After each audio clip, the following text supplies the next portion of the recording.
the thousands in attendance and the millions watching around the world. Ladies and gentlemen, let's get ready to rumble! Yeah. What's up? This is that boy Coach Malachi Williams in the building. We back. New media today, USA Boxing, man. We back. The old boy's back. I'm still sick. You know, the sickness was coming on yesterday, guys. Sorry about that when I was doing the show yesterday, so I'm still sick. I have a head cold. You know, sinuses is bothering me, you know, congested. You know, it is what it is. Took some Theraflu yesterday. And you know, I work out a lot, but I haven't worked out really none this week, to be honest with you guys. I work out a lot, but I haven't worked out none this week. So you know, I got to get back on the train, man. I'm gonna try to work out after the show, and just try to get my immune system back up. You know, I'm a very healthy guy. Blood work is always good, on point. You know what I mean? You know, but it is what it is. We're gonna get through this show today. Today gonna be a fire show. Sickness or no sick, I'm still gonna bring the fire. We're bringing the heat today. You know what I mean? I don't know any other way to bring it, because the reason why is I find it very strange and ironic that, you know, when I first started this YouTube shit like 11 and a half months ago, December 31st would be a year that we've been doing this, right? And when I first started this, and when I went on my journey, went to addressing some of the issues that I saw going on in the YTBC, and for all you guys who don't know, I started my channel after seeing an interview on Fred Barbershop Conversations of this guy by the name of I call him Officer Drew Tight, and he was threatening. Well, he didn't threaten, but he wished death upon a boxing trainer by the name of Sugar Hill Stewart. When I saw that, my channel was initially going to be about race, religion, and politics. Kind of glad I didn't go down that path, because YouTube pretty much they only like that kind of content if it's slanted towards a certain way. I will just say that if you're not a certain way, the way they want you to bring it on a certain certain side of the fence, we'll just say that. You know, and me, I'm critical of everybody. I'm on no sides of the fence. You know what I mean? I don't like neither side of the fence. You know what I mean? Because both sides of the fence work together. But that's neither here nor there. This is how I started this journey, and now we got over 9,000 subs. So, but when I first started this, I got attacked by a lot of people who look like me. They said I was a cool Uncle Tom sellout because I was attacking. Oh man, you talking about Floyd Mayweather? You're talking about PBC? You're talking about black fighters and this and that? Yada yada yada yada. They always ignored when I gave criticism to Canelo or gave criticism to Tyson Fury or anyone else. They ignored that. They specifically focused on the things that was pushing their narrative. But I find it funny that some of these same channels now are coming to terms and grips with what I've been saying all along about the PBC, the Floyd Mayweather, Mayweather Promotions. They're saying the same thing now. When I said that I was a coon, when they're saying it, it's they bringing the truth. It's amazing, huh? But that's okay. I like to believe that I am the one that set that off. I like to believe that. I honestly like to believe that, because some of these same guys who was calling me cool Uncle Tom sellouts are now speaking a different tune now. Right? So I want to believe that I am the main battering ram that's doing that now. That's how I know that we over here, New Media Today, USA Boxing, we are pushing the narrative now. We're not playing over here. You see what I'm saying? But anyways, if you're new to the channel, please subscribe, hit the like button. Let's give everybody a round of applause.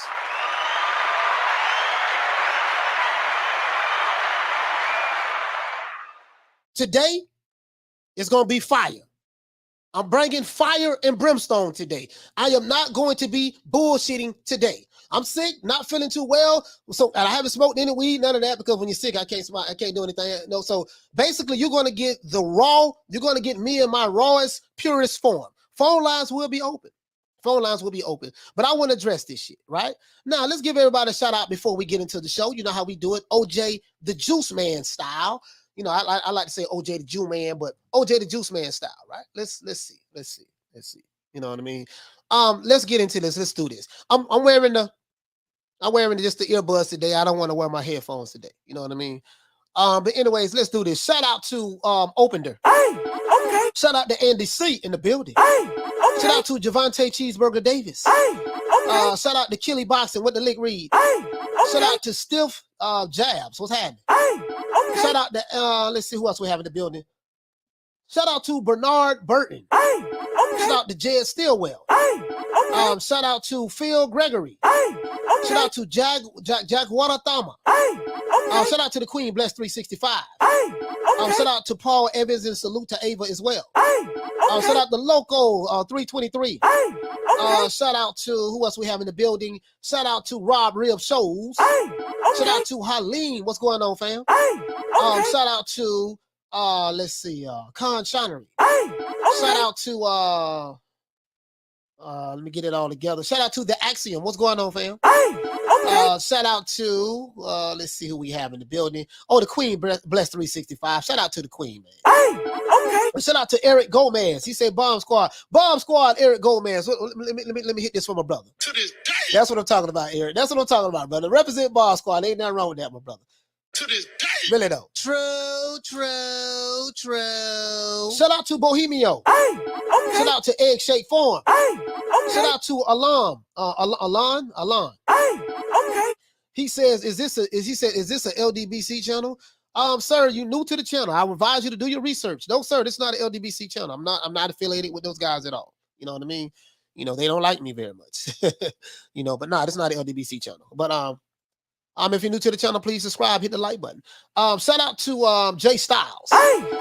Shout out to Cesar Rojas. Shout out to my main man, Major Key Boxing in the building. Let's see. Shout out to Egg Shake Forum. What's happening? Shout out to who else we have in the building. Shout out to Big J. What's happening? DC Nardo with the lick read, baby. Rome in the house.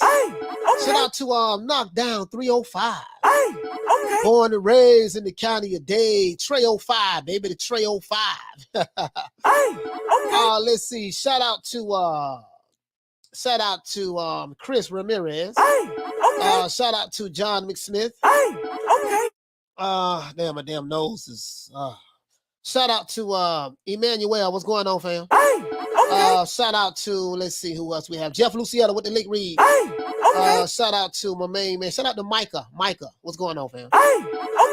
Let's see. Shout out to GB Boxing. Shout out to G Boxing. Sorry about that. Shout out to who else we have in the building. Shout out to let's see. Shout out to Silver Stress. Silver Stress. What's going on, fam? Shout out to Johnny Cash. What's going on? Johnny Cash with the lick read.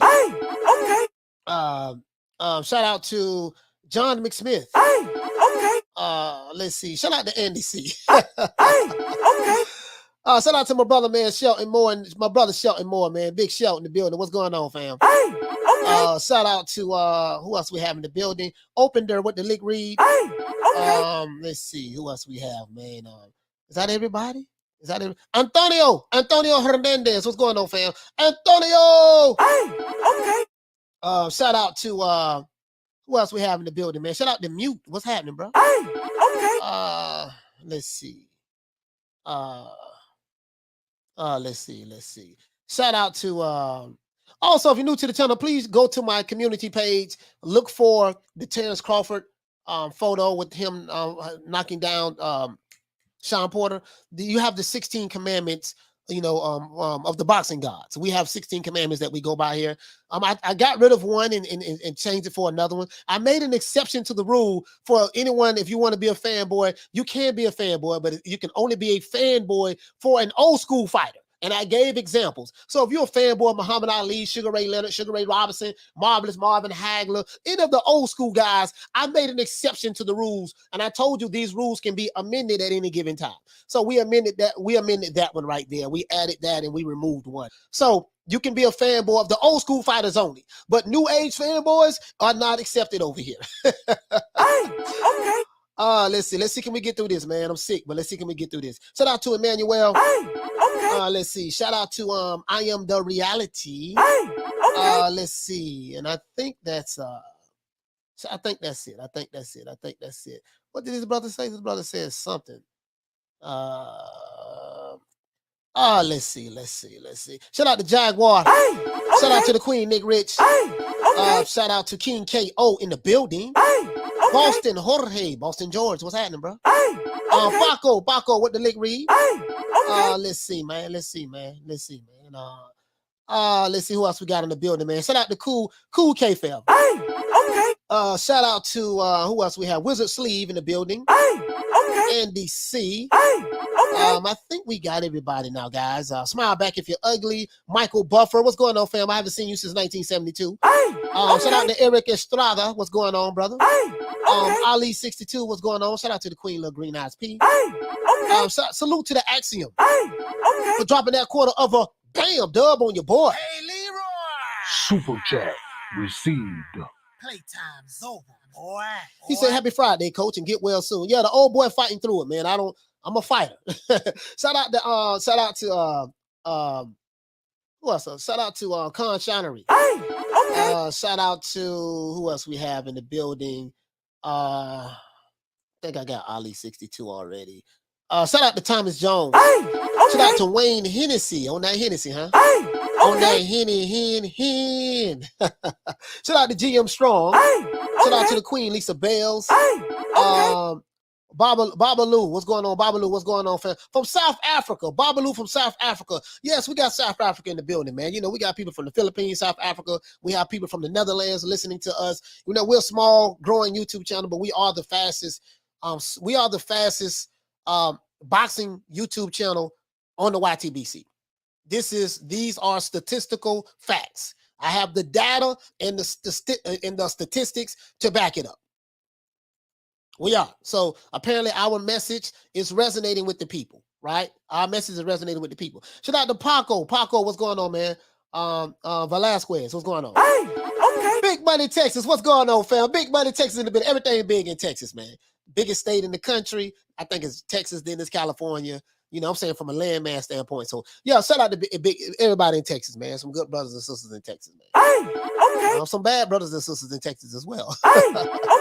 All over the world, though. Shout out to Drew for dropping that half for bam dub on your boy. Hey, Leroy. Super chat received. Playtime's over, boy. He said, "My Capricorn brother like IQ, y'all like Ring got Q. Julius over there. Salute to Julius, man." He said, Coach, it's funny how the LDBC is now making videos being critical of Haymon and PBC. No young Black American prospects are signing with Haymon or Mayweather. This is amazing because when I was doing it, I was a coon Uncle Tom and a sellout. And I have the receipts to back it up.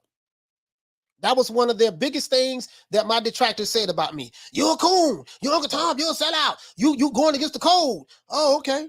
Guess what? It's amazing how the tides have turned.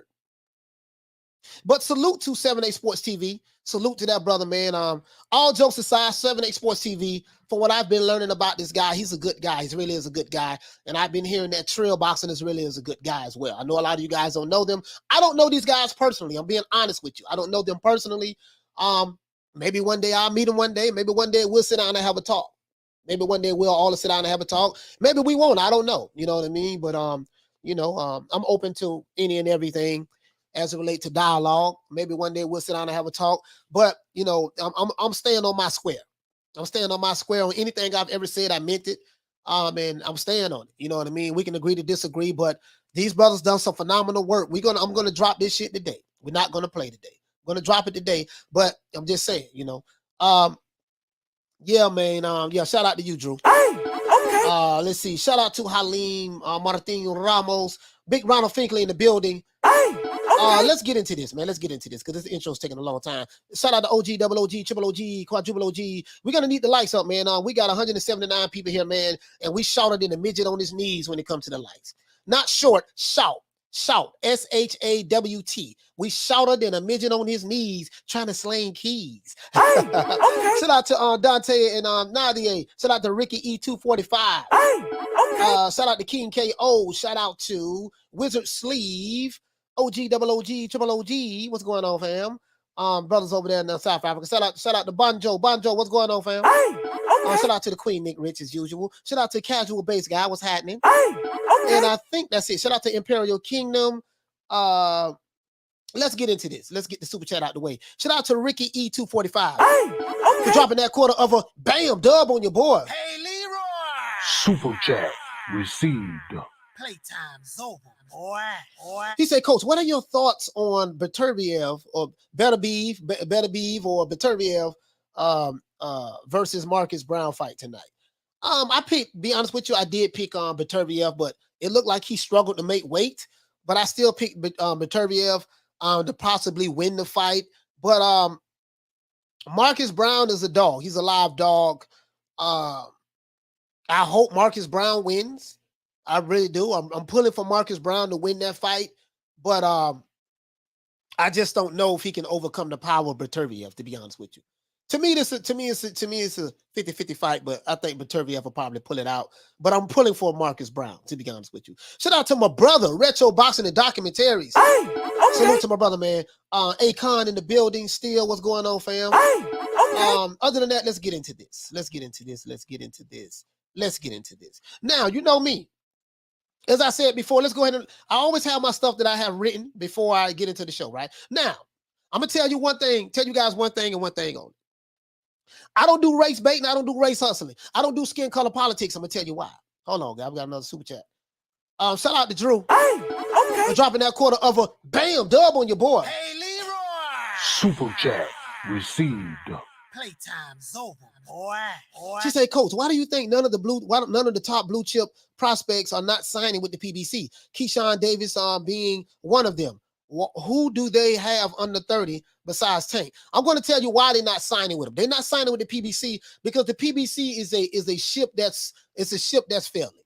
The PBC have over 100 fighters, and most of those fighters do not get any fights. And for you to be a fighter, if you fight for a living, guys, if you fight for a living, keyword, you fight for a living, you're going to have to get fights in order to make money so you can feed your families. Unfortunately, when you go to the PBC or Mayweather Promotions, these fighters hardly ever get fights, i.e. Gary Russell Jr. They fight once a year or once every 18 months or something like that. And Lord knows if they ever get on the bad side of Al Haymon or a Floyd Mayweather, they'll sit on the shelf for about a year and a half to 2 years. So now you're a struggling fighter. You can barely pay your bills. You can't get any, you can't make any money. They'll always show you some examples what PBC fighters are eating. They doing good. They'll show you one or two fighters. They'll show you an Errol Spence. They'll show you a Jamel Charlo, and all this shit there. We finna bust all this shit up, though. Hold on, guys. Let me blow my nose a little bit, man. My nose ran. I told you.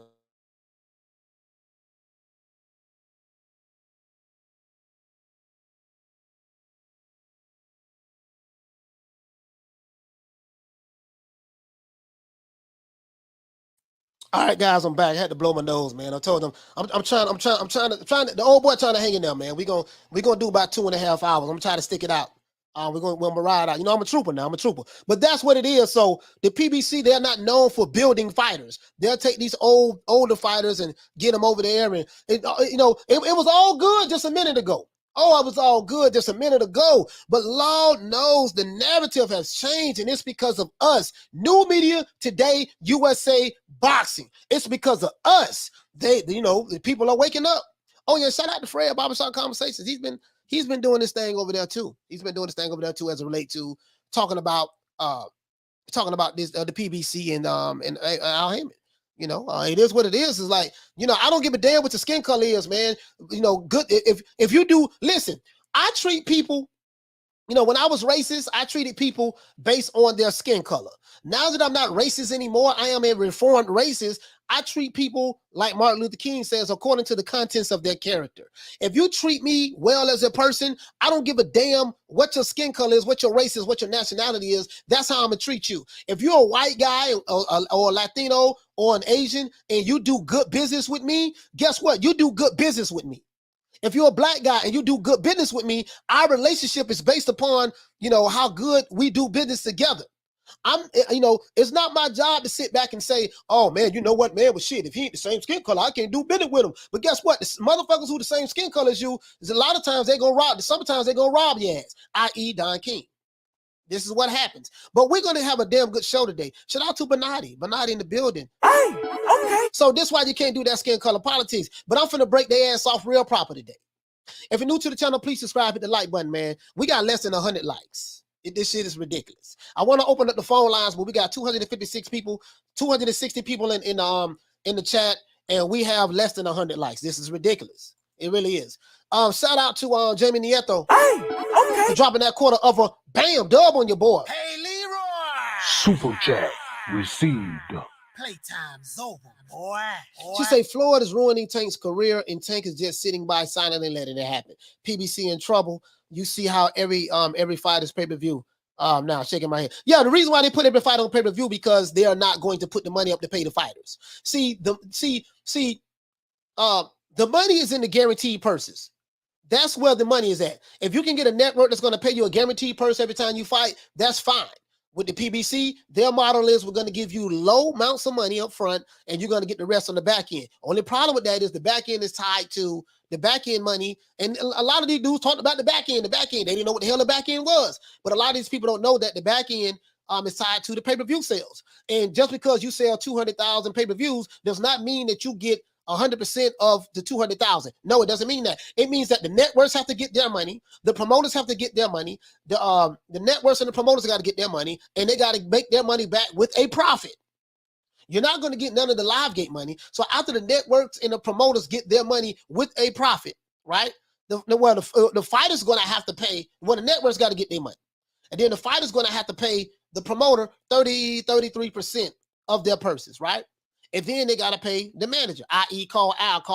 You see what I'm saying? So now, whatever is left over from the pay-per-view, it may be only 10% left of the money on the pay-per-view. That's what you're going to get. You're going to get 60% or 50% of that. And the other fighter's going to get the other 40% or 50%. That's how that works. That's why I said you got all of these YouTube accountants and managers and shit like that. These niggas is breaking the commandments every goddamn day.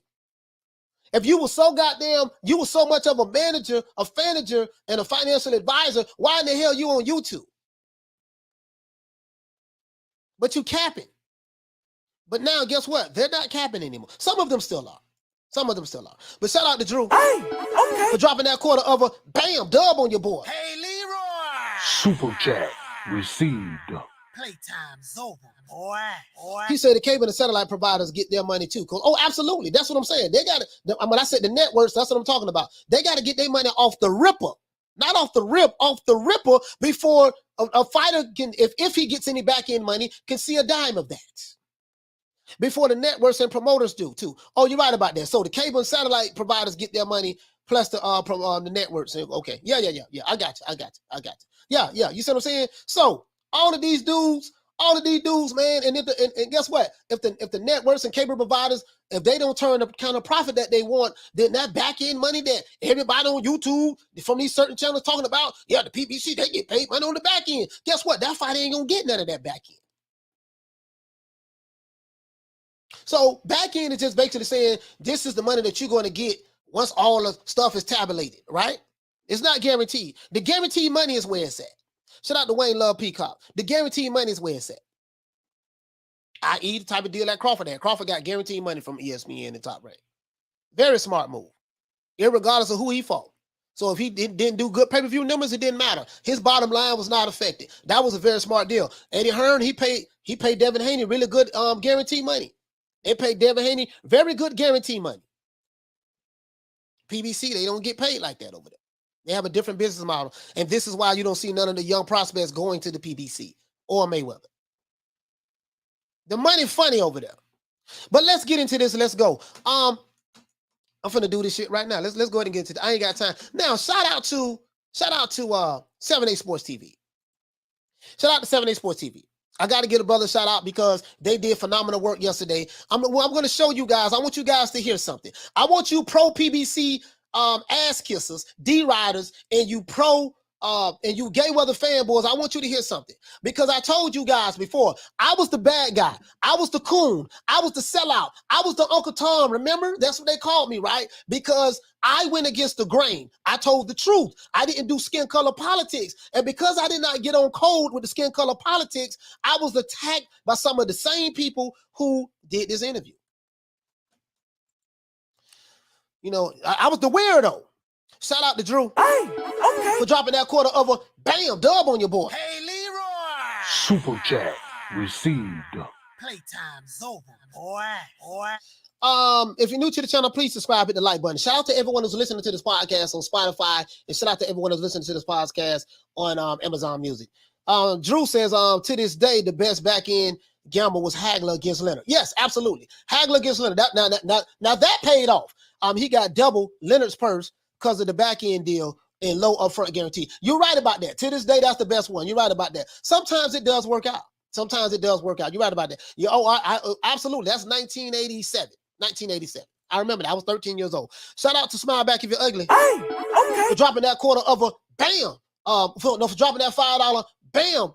Not $5. For dropping that 5 pounds on your boy. Hey, Leroy. Super chat man. He received. said $5. Playtime's over, boy. He said, hey, coach, can your viewers check out my boxing green screen video? Savannah Marshall and Deontay Wilder, please. Yeah, just they can check it out. Yeah, they can check it out. They can check it out. You know, whatever they want to do, if they want to check it out, they can. You know what I mean? Let's see. But anyways, I give credit where credit is due, right? I give credit where credit is due. I don't throw the baby out with the bathwater. You see what I'm saying? You know, I give people props where props is due. They did some good work on this interview. But for all you PBC D riders, I want you to listen to this. This is going to hurt your feelings. If you haven't seen this interview, I want to advise you to go check it out. Try to make this video go viral. Trill Boxing, shout out to Trill Boxing. I don't know those guys. They don't like me. That's fine. Shout out to Cece and all of those guys over there. 7, 8. That's fine. I'm not here to make friends. You know, but I got to give props to where it's due. See, can we make this video go viral? Let's go. This video backs up everything that I've been telling you guys. So let's hear what he got to say. Let's see what he got to say. All right, so man, we just did an interview on Trill Boxing Talk. We just did a great interview, classic interview. Let's start right here. Shout out to Casanova. Hey, okay. Dropping that quarter of a bam dub on your boy. Hey, Leroy. Super chat received. Playtime's over, boy. Shout out to my brother Jawan in the building. Shout out to the Queen Bless 365. Hey, okay. For dropping that quarter of a bam dub on your boy. Hey, Leroy. Super chat received. Playtime's over, boy. She says at Aaron, get your messy ass on somewhere being messy. Yeah, I didn't even see who that was Bless. You know what I mean? You know, again, the rules over here, guys, we do not disrespect our women over here. We do not disrespect the women. We do not disrespect children. Women and children are off limits. You can say what you want to say about me, but it is what it is. Harleen say Trill Boxing are deluded bums. You know, however you feel about them, that's fine. There's nothing wrong with that. But I don't throw the baby out with the bathwater. Right now, don't worry about the vessel from which the truth is coming from. Focus on the truth. You see what I'm saying? I don't get caught up in, you know, I'm interested in the truth. This solidifies and backs up everything that I be saying. Right? But let's continue. Let's go. Classic with Mickey Bey. This is an interview. He's doing a recap of an interview that they did with Mickey Bey. Mickey Bey talks about how Floyd Mayweather pretty much shitted on him when he was a fighter. How Floyd Mayweather is a very controlling, narcissistic, freak type of guy, and how he tried to destroy him, right? A black man trying to destroy another black man, right?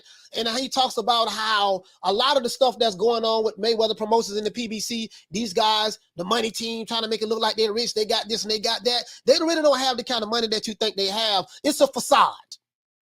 They're flogging, you know, camouflaging. In Florida, we say flog, man, you flogging. Flogging is for camouflaging. You're making something seem like that is not. The PBC, where's that? Everybody got mansions and they driving Lambos with suicide doors and all of that shit there. Yeah, remember that? I was called the coon for pulling all this shit out. I was called the Uncle Tom and the sellout for calling this shit out. Now, I'm not here to change anyone's mind. If you are a PBC D rider, if you are a Gayweather supporter, guess what? I'm not here to change your mind. Because if your mind is already made up, it's made up anyways. There's nothing that no one is going to say to change your mind. I'm not here to change your mind, but I want you to listen though. Shout out to Jamie Nieto. Okay. Dropping that quarter of a bam dub on your boy. Hey, Leroy. Super chat received. Playtime's over, boy. If you're new to the channel, please subscribe, hit the like button. We got over 300 people in here, man, and the likes is looking terrible. This is ridiculous. We need over 200 likes for me to open up the phone lines. We got to do that. We need over 200 likes for me to open up the phone lines. That's the entry. We need 200 likes. We have almost 400 people watching, and we have less than 200 likes. So, anyways, Jamie Nieto says also Al got these dudes on allowances. That's why AB texting, cussing them out, trying to get his money, and Jamal can't buy a meal. Let's get into this. Okay, that's Jamie Nieto. Okay, let's do this. Let me get to this.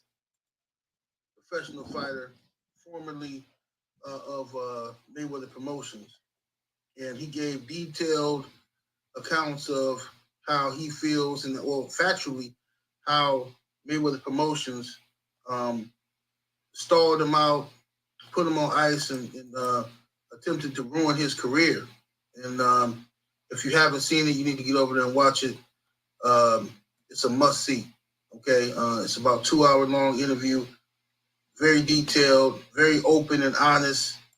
Now, for all those who don't know who Mickey Bey is a black fighter. He kind of grew up with Floyd Mayweather. Now, Floyd Mayweather is older than Mickey Bey, but he kind of grew up a little bit with Floyd Mayweather, and he's very close to the family and stuff like that. This is a black fighter. You know, for all of those ethnicity pushes out there, you know, we got to stick with the black man and the white man and the Latino man and this and that, and stick with your own kind because your own kind gonna treat you right and do this and do that. Though this is for you. This is for you. These are some of the same people who went at me, called me a coon, Uncle Tom sellout, right? So basically, you have people who, especially in the black community, you have people who it's okay for a black man to rob and steal from you, treat you any kind of way. That's okay. You know, it's better than the white man doing it. I don't want nobody stealing from me. I don't want nobody shitting on me. I don't want nobody taking from me. And it's worse when it happens from your own kind. But let's continue. Mickey Bey just told his truth. You know what I'm saying? He didn't hold nothing back. And, you know, I got a lot of respect for him, newfound respect, even after that interview, because you could hear the loyalty in his if you're new to the channel, please subscribe, hit the like button. You could hear the loyalty in him. He didn't even want to go all the way in on Floyd or tell all the stuff he could say.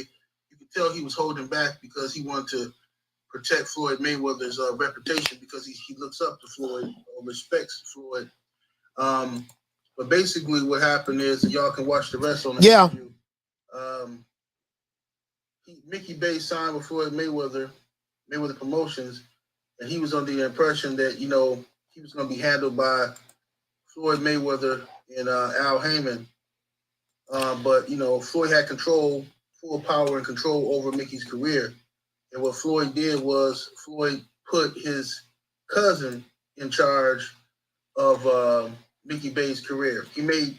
Floyd made his cousin Mickey Bey's manager, you know what I mean, as some little experiment or something, so this guy can try out, you know, his managerial skills, practice on Mickey Bey. And this guy was stealing money from Mickey Bey, taking his purses and stuff like that, lying to Floyd Mayweather and lying to Al Haymon about his dealings with Mickey Bey. Okay, all that caused Mickey Bey hardship and pain, you know what I mean? So it's just a sad. Now, I'm stopping this because I told you guys, where there's smoke, there's fire. This illusion that because you're black, we're signing with a black promotional company. I broke this shit down already. There's nothing black about the PBC. The PBC has white investors, a hedge fund out of Kansas called Waddell and Reed, where I did a whole video on this, right? The people who put the money up are the real guys in the background, right? I told you this. Shot a whole video, and I may have to do a whole nother recap on there again. When you have that kind of money, power, and influence that Floyd Mayweather has and Al Haymon has, they don't care nothing. They don't think primal like you do on YouTube. You think primal. It's all about skin color. It's all about complexion. The complexion for the protection. And we got to stick to our own. When you're making that kind of money, the only color that those people see is green. So while you focusing on skin color politics, they're focusing on increasing their bottom line, green. I don't give a damn whether it's Mauricio Suleiman, whether it's Eddie Hearn, or whoever the case may be. The only thing, these people who have money up top, Bob Arum or whatever the case may be, when you have that kind of money, the only color that they see is green. But you niggas on YouTube see skin color. I'm finna break your ass off real proper today. I promise you. I'm finna break you off real proper today. Let's go. That situation, man. But this is what I've been trying to tell people for years, man. Anybody who's been following my channel for years, understand that while I respect Floyd Mayweather, the boxer, his skill set and what he's done inside that ring, definitely respect that. That can't be taken away from him. But you gotta separate. I separate the fighter from the person. The Floyd Mayweather, the person, from everybody who knows him that I've spoken to, they don't really got nothing good to say about the dude, you know, as a person. You know, he's unpredictable. They say he wishy-washy. He hold grudges. Vindictive, you know what I mean? He wants to be the center of attention. You know, it don't matter what the situation is, what's going on. He walks into the room, he wants to be the center of attention. So now these are character traits of a narcissist. Everyone pretty much knows that Floyd Mayweather is a narcissist. If you are a Gayweather supporter, now I like Floyd Mayweather as a fighter. He's one of the best that ever do it. He's not in my top 10, but he's one of the best that ever do it in the business. When it comes to business, he was very smart at hooking up with Al Haymon. So now this illusion was created because of the Floyd Mayweather effect, because Al Haymon and Floyd Mayweather did really good business together. The PBC was pretty much built off of the mind and the skill set off of the mind and brains of Al Haymon. He had white investors that he can go to get money from to prop up the company, and they are the that's pretty much that's how it worked. And then Floyd Mayweather, he was able to negotiate astronomical deals for Floyd Mayweather. The only problem is you don't see the PBC. They have not been able to emulate that success with any of their other fighters. Any of the other fighters. He said not in your top 10. No, he's not in my top 10. He's not in my top 10. Well, you know what? No, he might be in my top 10. But that's neither here nor there. I have to break that down because I got Sugar Ray Robinson. You know, my top 10 is not based on losses. My top 10 is not based on who has an O or not. You see what I'm saying? But yeah, he might, now that I think about it, he might be in there. But that's neither here nor there. That's neither here nor there. Whatever fancies your boat. But he's definitely one of my favorites. He's definitely one of my favorites. Absolutely, one of my favorites. But from a business standpoint, the Floyd Mayweather, the promoter is a piece of work. Your own kind, right? Your own kind. Yeah, so because I won't go with the race baiting, race hustling narrative, I got to be the coon. I ain't got no problem with that. Y'all call me what you want to call me. But what you're never going to say I'm lying. Let's go. But the narcissistic behavior is a hell of a character trait. Hell of a character trait to have. And even if that means disrespecting you, clowning you, whatever. You know what I mean? He basically gets you in a position where you're totally dependent on him. And then, if you do something that he don't like, you basically put exiled. You know what I mean? You exiled, and he want to see you fall on your face. Now, notice he said that the Floyd Mayweather's character is that he's a very narcissistic individual. He's the type of person that, hey, if you don't do what he tells you to do, if you let him down in any way, form, or fashion, he would turn on you and he would exile you. But not only that, when you hear what Mickey Bey says, and it's not long, I like what Trill did. He summarized it. We're going to go into Trill once we leave this here. I want you to watch this here. This is for you Gayweather fanboys. This is for you PBC dick riders. This is for you. You see what I'm saying? I will continue to be the bad guy. I have no problem being that. I give two fucks about what a fanboy thinks about me, what a PBC dick rider say about me, or what a Gayweather supporter say about me. I don't like you. I hate you. I can't stand you. And I wish your ass would fall off a cliff. The words are harsh, but it is what it is. I don't care. I'm sick, not on any weed, and you hearing who I am. I don't care. Shout out to Drew Hey, okay. for dropping that quarter of a bam dub on your boy. Hey, Leroy. Super chat received. Playtime's over, boy. She said, I love how the Alphabet Boys are saying we tried to tell y'all like 7, 8 when they was the ones that was pushing race baiting in Glovegate. Yeah. Let's go. Y'all remember what he did to Luis Cuba Arias. Cuba was with the money team, and Cuba was, I believe, at the time he was living. If you're new to the channel, please subscribe, hit the like button, man. Y'all slacking on the likes, bro. And when the Rockmans sued Floyd Mayweather for an incident that happened in the gym, Floyd, I guess, ordered everybody to cut off ties with the Rockmans. And then he turned around and, kicked Cuba out the gym and stopped, kicked him off the promotion because Cuba was living with them. You know what I mean? And Floyd put people in those type of weird situations. And these are just the stories I'm going to tell in that video. I mean, this video, I'm not going to go too deep into it. I've got enough videos talking about Floyd and his antics and stuff that he does. But Mickey Bey also pointed out that he said that a lot of that money team stuff is fake. Let's stop right there. Mickey Bey pointed out that a lot of the money team stuff is fake. I told you guys that.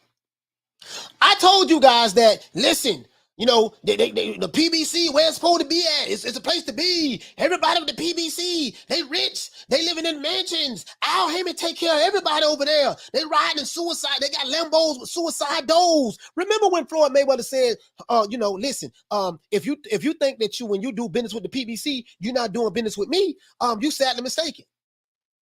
He said that. He said he is the PBC. What really the PBC was built off of the sweat equity of Floyd Mayweather, to be honest with you. The brains of Al Haymon and the sweat equity of Floyd Mayweather. Because Floyd Mayweather was the cash cow at that time. Ever since Floyd Mayweather has been retired, they have not been able to produce another Floyd Mayweather. They have not been able to produce that. Right? And so now what you have is you have a situation to where a lot of the stuff that the illusion, the layers is being pulled back. But when I was saying it, I was the cool Uncle Tom sellout. Now I did hear that 7-8 Sports. He's always been saying this about Floyd. I did hear this, right? But I was the cool Uncle Tom sellout when I jumped out the window and said it. Guess what? The guy who was the cool Uncle Tom sellout, guess what? The coon was right. The Uncle Tom was right. The sellout was right. Now I'm not a coon Uncle Tom nor a sellout, but notice how this shit changing now. If you're new to the channel, please subscribe, hit the like button. We got 500 people in here, man, and y'all ain't showing the old boy no love. So I want to open up the phone lines, but let's continue.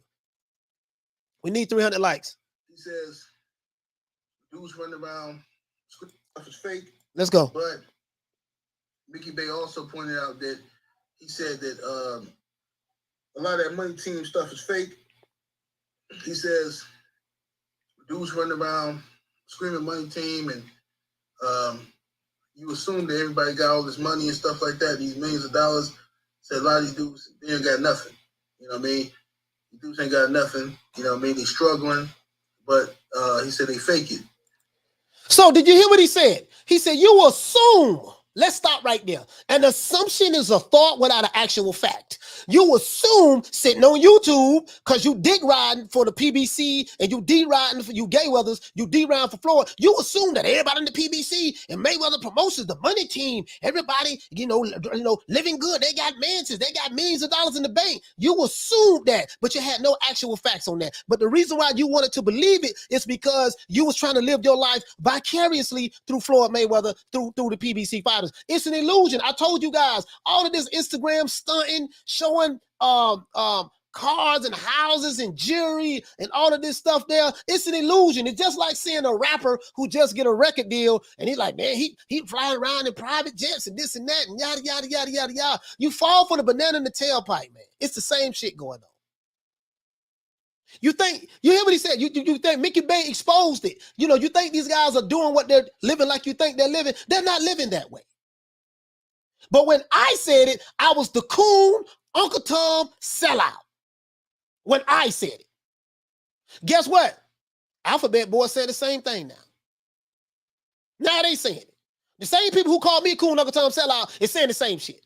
Now, I want to know, are they a Cool Knuckle Tom sellout now? Is 780 a Cool Knuckle Tom sellout now? What about Trill? Is he a Cool Knuckle Tom sellout? Is Cece, is she a Thomasina? What about them? They saying it now. My detractors. But I got the link in the description below. I want you guys to click the link, man, and see can we make that video go viral. See can we make that video go viral. Let's go. You know, you're out there faking, hanging around Floyd, you know what I mean? And it's a lot of people, that's a miserable way to live, man. That's just miserable. I can't be dependent on another man like that taking care of me. I can't, you know, it's okay to lean on, you know what I'm saying, your brother if you need some help. But when somebody's taking care of you, when they're paying your rent, you know what I'm saying? They paying your rent and they paying your car note, you know what I mean? They buying you, giving you money for groceries and stuff like that. See, most men don't even want their homeboy in that situation. If you They knew, don't want to give your homeboy. now I totally agree with this, what Trill is saying, because I'm not Trill, 7-8, because I've done this before. And I've had people do this to me. If you're new to the channel, please subscribe, hit the like button. We got to get 300 likes, dog. We got 257 likes. We have 488 people in here, and we don't even have 300 likes. We need 300 likes for me to open up these phone lines. Let's go, man.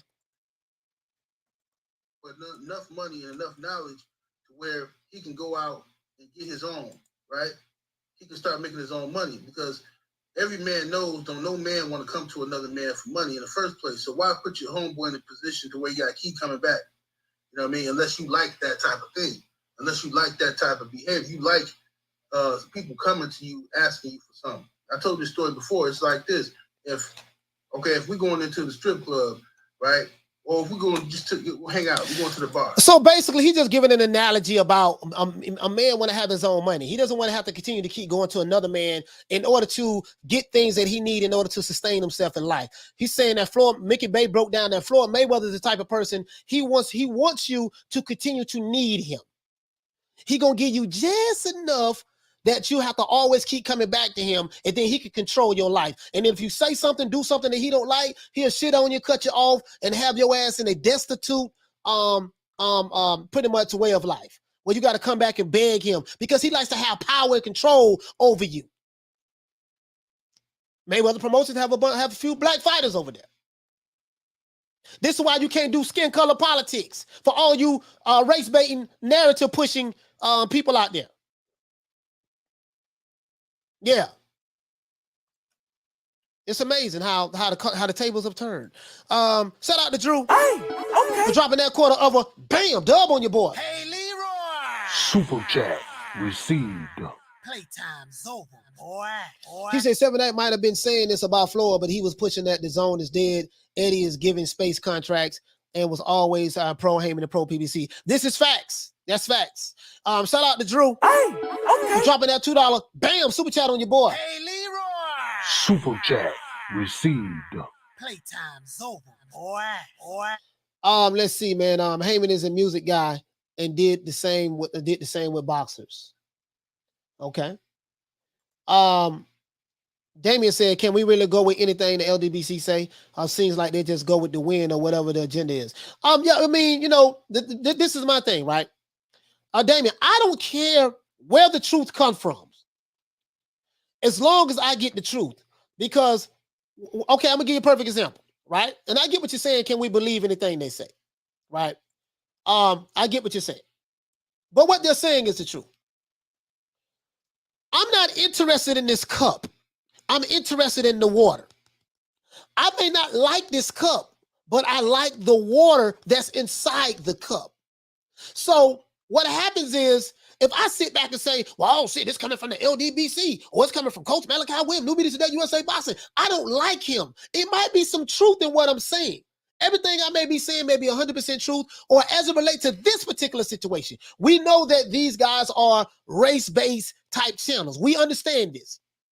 But as it relates to this particular subject matter, I'm looking at the truth, the words that are coming out of the mouth, and what I see, and because Mickey Bey confirmed it, is the truth. So whether you like the cup or not, I need the water, which represents the truth that's inside this cup. That's what I need. And if you give me the water, I could give two damns about whether what vessel that the water comes in. You know what I mean? He's speaking the truth right here. Let's go. Right. It's up to you to believe it. You don't have to believe it. Don't believe anything. Believe whatever you want to believe. Don't believe nothing. I'm not here to convince anybody of anything, but I'm proving a point. Me and my homies. And one of my homeboys is going through something. He's struggling right now. He ain't got no money. Okay? All right. We all know we all gonna buy him drinks and stuff. But instead of us buying him drinks and having him walking in there feeling some type of way or looking like he piggybacking off of us, before we even get in, you know, I'm gonna slide him $50, $100, whatever it is. He just giving if you're new to the channel, please subscribe, hit the like button. And feel need y'all to hit that like button, man. He can keep some type of dignity. You know what I'm saying? Don't no man want to sit there. You know he ain't got no money. You sitting at the bar and then they're like, hey, y'all want something to eat? Oh yeah, let me go ahead. Let me order a pizza, some fries. They say Floyd is the type of guy. That's it. But what I'm trying to do is just paint a picture, the type of dude that they say Floyd is. They say Floyd is the type of guy where he wants that. He wants people in situations where they got to keep coming to him. You know what I mean? Yes. Shout out to Thomas Jones. Hey, okay. For dropping that $2. Bam, super chat on your boy. Hey, Leroy. Super chat received. Playtime's over, boy. He said we need 10 more likes for the old boy. Yes, the phone lines will be open. Phone lines will be open. Thank you so much, my brother Thomas Jones. Anybody that don't like the content, you can leave. What is it? John McSmith? John McSmith. Yeah, whoever it is. I don't want to say John McSmith, but I don't know who it is. But if you don't like the content, you can leave. We're not asking you to come over here. You can leave. I promise you we will not miss you. You can leave. Unsubscribe and leave. Because the only way you can leave a comment in the chat, you're going to have to be a subscriber. And that's how I have the chat set up. So if you don't like the content, hit the thumbs down and you can leave. You know, it doesn't make me, what did he say? He say, not like, what did I say? No, John, I don't know. I'm just addressing what Shelton said. I don't know what you said, brother, to be honest with you. John, John, I don't know what you said. I'm sorry, brother. If I was wrong, I apologize. But whatever, Shelton is addressing something. But let me keep going.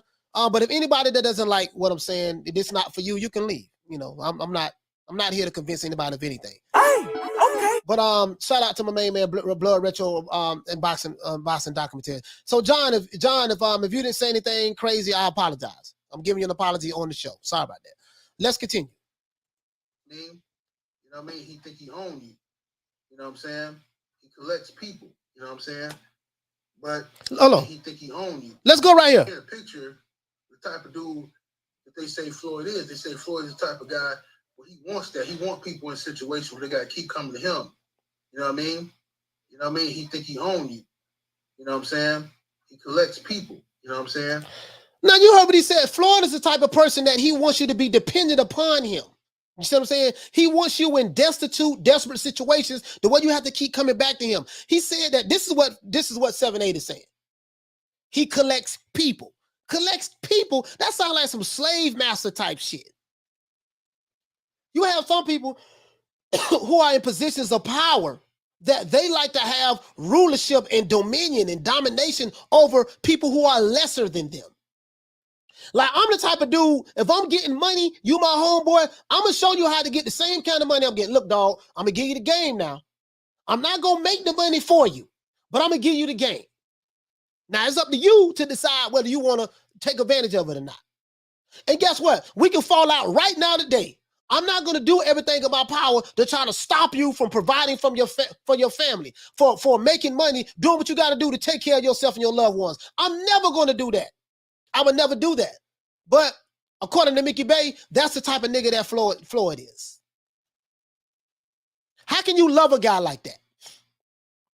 How can you be a Gayweather fanboy of someone like this? This dude is a piece of shit. He has a net worth of $450 million. He doesn't give a fuck about you or nobody. Only thing he cares about is himself. He is when you look up narcissist, you're going to see a picture of him right there. Literally. Black fighters. He's doing this to black fighters.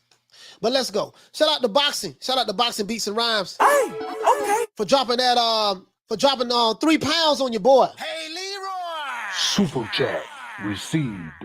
Playtime's over, boy. He said, big up, fam. Yes, sir. Yes, sir. Yes, sir. This is why I don't do skin color politics.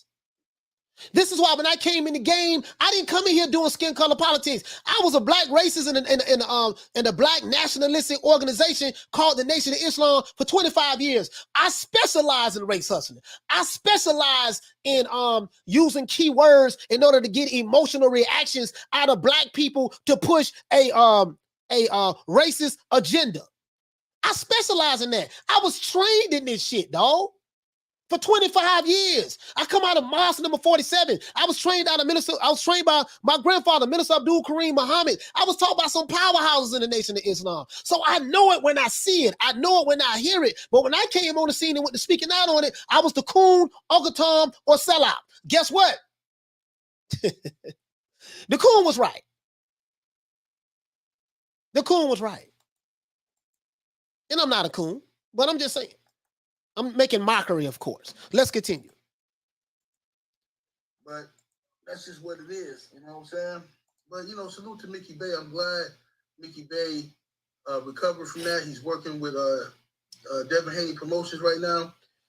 He's training there. And he's got a fight coming up with Kevin Farmer. So salute to Mickey Bey. I'm proud of him. Glad that he bounced back from that situation. But there's a lot of guys over there at Mayweather Promotions that we ain't heard from.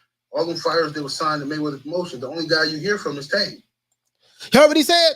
Out of all those guys signed to Mayweather Promotions, out of all of those guys signed to the PBC, let's add them in there too. The only guy you really hear from is Tank. Tank is the priority over there.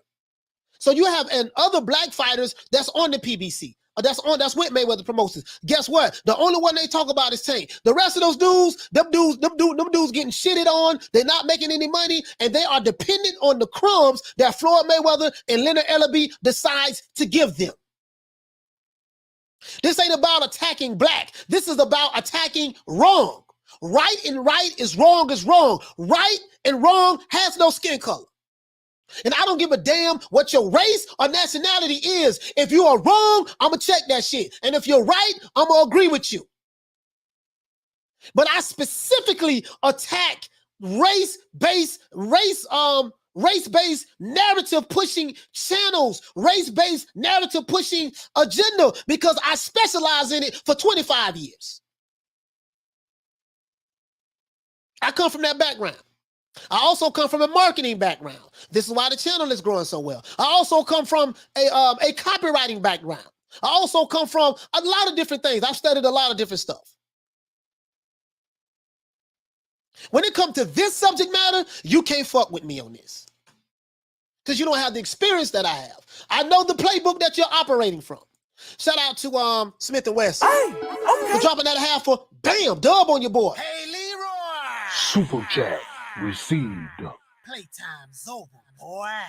He said for the collection play, keep cooking, coach. Now, I'm not saying that these guys is not still going to push their narratives. Of course they are. They probably will still look at me as a coon, Uncle Tom, and sell out. Doesn't matter to me. But I'm standing on my square. I know I'm right in this. And when I believe I'm right in something, I'm going to fight to the end for it. I'm going to fight to the end for it. I take all the licks. I'm the battering ram that's coming to the YTBC, and I'm going to open all this shit up. Because I'm opening up the doors for all of those who may come behind me that may want to speak their mind, but they are afraid because there's a community of people that will attack them and call them names. Don't worry about that. Shoot all the arrows at me, the old boy. I'm built for this shit. Been doing it 25 years. I'm built for it. I can handle whatever they come at me with. Doesn't matter to me. I'm going to win in the end. I don't get into anything in life, especially now at my age. I don't get into anything without me knowing what the outcome is going to be. That's one of the rules of the art of war. Let's continue. And Tank is not. He's signed with Mayweather Promotions, but Al Haymon is managing him, so that's Tank's protection. But you know, what happened to all them other guys from Mayweather Promotions? Where they at? You know what I'm saying? Where are these guys? What happened to all those other fighters over there? So y'all care about Tank Davis, but what about the other black fighters that's over there? The other black fighters, what about them? What about them? You only care about Tank, huh? What about those other fighters over there that has wives, children, that they only fighting once every 18 months? What about them? It's the place to be, huh? Everybody got mansions, driving Lambos. You heard what he said. Mickey Bey broke it down, man. A lot of this shit is fake. You know, they flogging. It's not real. Let's continue. See, you guys get put on the shelf because somebody having a bad day, somebody angry with them, somebody upset, somebody lied on them. Now, you know, look at Gary Russell Jr. Gary Russell Jr. He's not with Mayweather Promotions, but Gary Russell Jr. Look at him, his situation. You know what I mean? Where are the fights? Where the fights at? Where the fights at? These guys can't even get fights. I want you guys to understand something. See, the reason why you can't do race-based pushing narratives, because don't tell me that we got to attack the white man. The white promoters are the bad guys. This is coming from the Don King playbook. That's coming from this playbook. I know my detractors very well. I know what you're going to say before you even say it, because I was you for 25 years. I was you for 25 years, so I know my detractors very well. And this is why I speak so bold the way I do about this particular subject matter. I know what the hell I'm talking about because I was you for 25 years. This is the same game this guy played. Booker T. Washington warned us about race hustlers.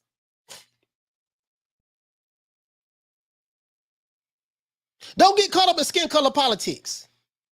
I had a friend of mine, he was in the Nation of Islam at the time. This is like 1995. I was a lieutenant. This is right after the Million Man March. And not gonna say his name, but he was one of the brothers in the mosque. His wife was pregnant at the time. And she was in the process of having a baby. And they was driving down the highway and the car broke down. He was pro-black as hell. Hated white people. Car broke down and he didn't have a cell phone, none of that stuff. And he had to get his wife to the hospital or she was going to have that baby. All the cars was passing by him. Guess who stopped and picked them up? A white couple. A white couple stopped and picked them up. Now, I asked him, I said, why you ain't sit back and say, oh, I don't mess with you crackers. Y'all devils and y'all evil. We don't mess with you blue-eyed devil. Why you ain't do that? Guess what? He put all that shit aside. You want to know why he put that shit aside? Because at that moment in time, his wife was in need.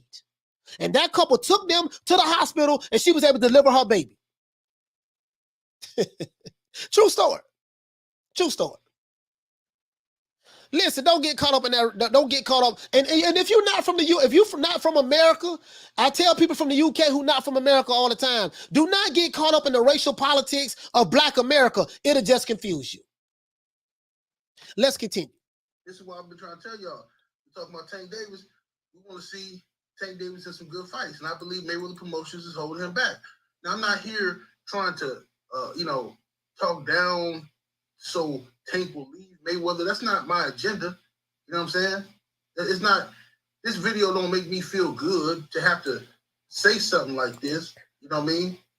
Especially when you're talking about two brothers and they're doing business. You know, this ain't the ideal video you want to make. So basically, he's saying it pains him to make this video. When you talking about two brothers, I give two fucks about the skin color. Your skin color does not make you a brother. What makes you a brother is your character.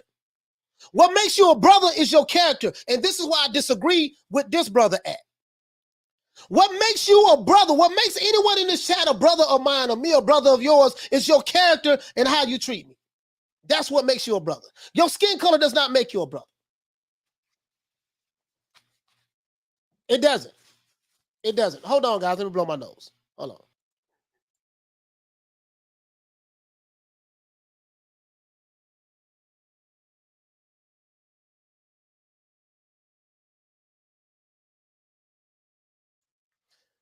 Shout out to Jonathan. Hey, okay. For dropping that $2, bam, super chat on your boy. Hey, Leroy. Super chat received. Playtime's over, boy. He said, Coach, years ago, Broner said how Floyd was. Agent Broner was right. He was right. He was right. He was right. He was absolutely right. Let's continue. Mayweather Promotions is hurting Tank, moving him in a direction where they think is profitable. right? They think it's we're gonna rob the bank. It don't matter who Tank fight.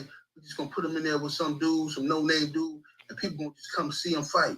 People just gonna spend the money on pay-per-view. No, now you put him in a situation where his last pay-per-view against Isaac Cruz didn't do too good, right? Right? You took Tank far as you could with this little thing you was doing. Now the best thing to do is to put Tank in and show everybody his real talent. Put him in there with the Lomachenkos of the world, with the Ryan Garcias, with the Devin Haney's. You know what I'm saying? Put Tank in there. All right, we ain't got to show no more of this. This brother here say, Coach, we need a segment on how Arum robbed all kinds of fighters. Give me an example. Tell me what fighter Bob Arum robbed. Tell me a fighter which Bob Arum robbed. Because I hear this argument a lot. It's like we go away from this to try to talk about Bob Arum, and that's fine. And I get it. My detractors say I'm cool and Uncle Tom, and that's fine. I ain't got no problem with none of that. Give me an example of who Bob Arum robbed. Give me an example of who Bob Arum robbed. Name me one fighter. Name me one fighter. Tell me one fighter or a couple fighters who Bob Arum robbed out of millions of dollars. Give them to me, please. I want to know. I've been looking. I've been trying to find. Just give me an example. I'll find out. I haven't found anything that Bob Arum robbed people out of millions of dollars.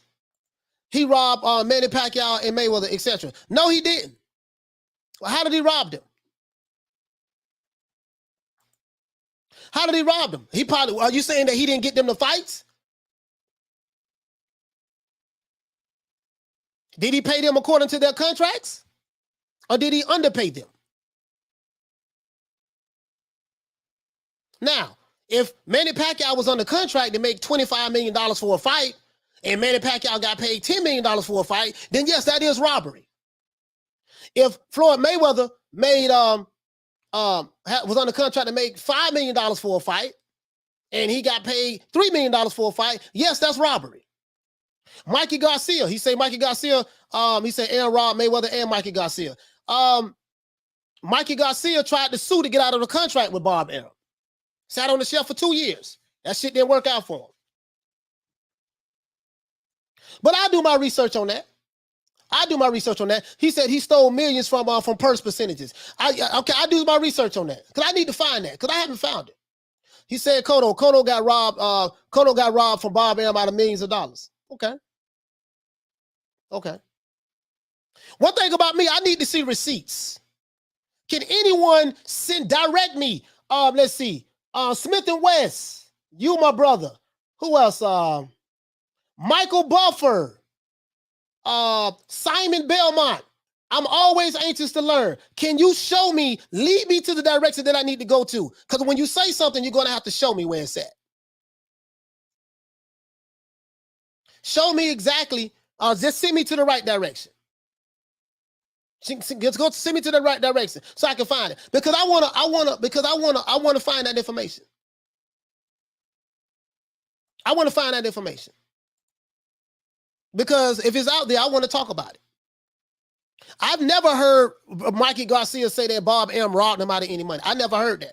Can you send me a video where Mikey Garcia said that? Can anyone just drop the link in here? Send me a video where Mikey Garcia, Floyd Mayweather, or you can send it to my email, newmediatodayusaboxing, newmediatodayusa@gmail.com. Just send me a video or anything where Mikey Garcia, Floyd Mayweather, and Miguel Cotto and Manny Pacquiao said that Bob Arum robbed them out of millions of dollars and stole money from them. Please send it to me because I want to know. I'd rather be right. I'd rather be right than first. Shout out to Drew for dropping that quarter of a bam dub on your boy. Hey, Leroy.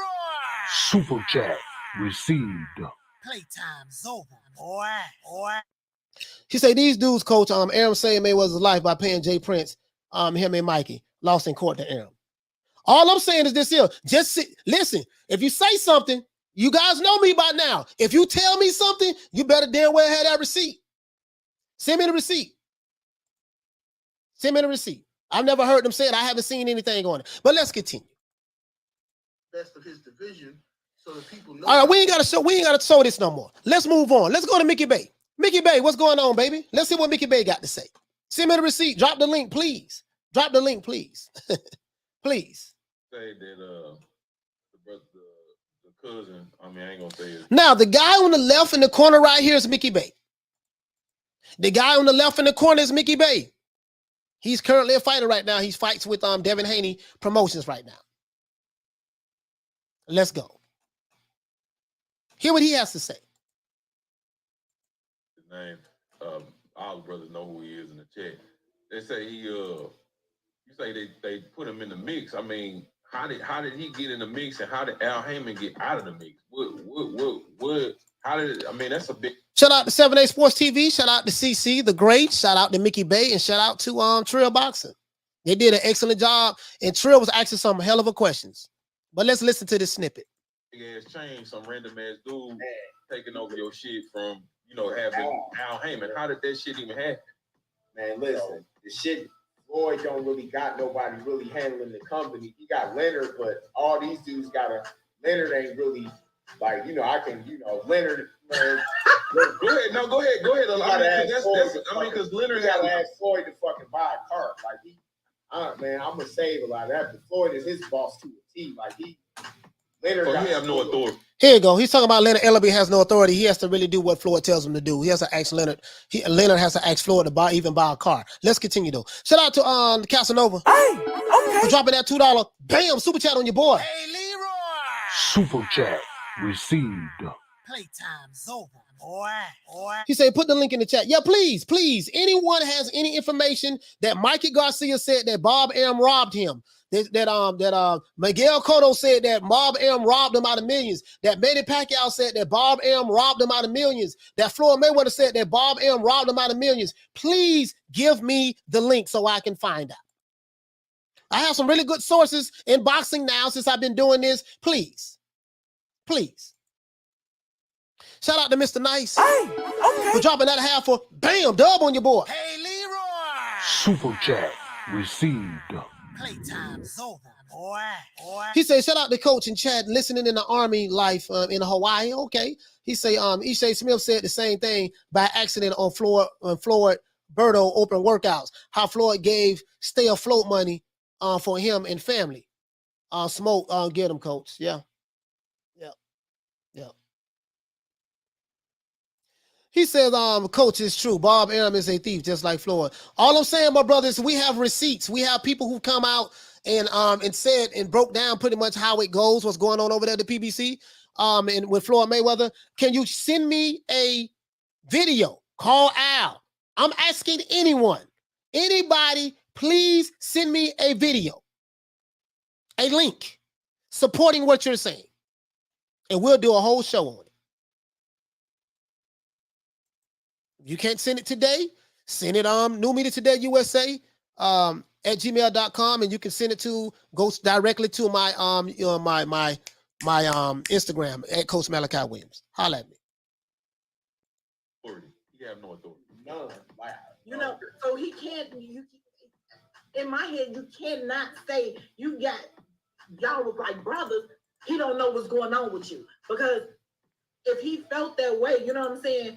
Did he know what's going on with you? If he called and say you need this amount of money, you need this, that, and the third, he knows what's going on with you because he checked in. So how he know you ain't got no money, but he don't know what the hell is going on with your career? Me personally, and I've said this before. Listen to what Mickey Bey says. This is very important. Listen to what Mickey Bey says. Again, you may not like Trill, you may not like 7-8, you may not like Cece. That's irrelevant.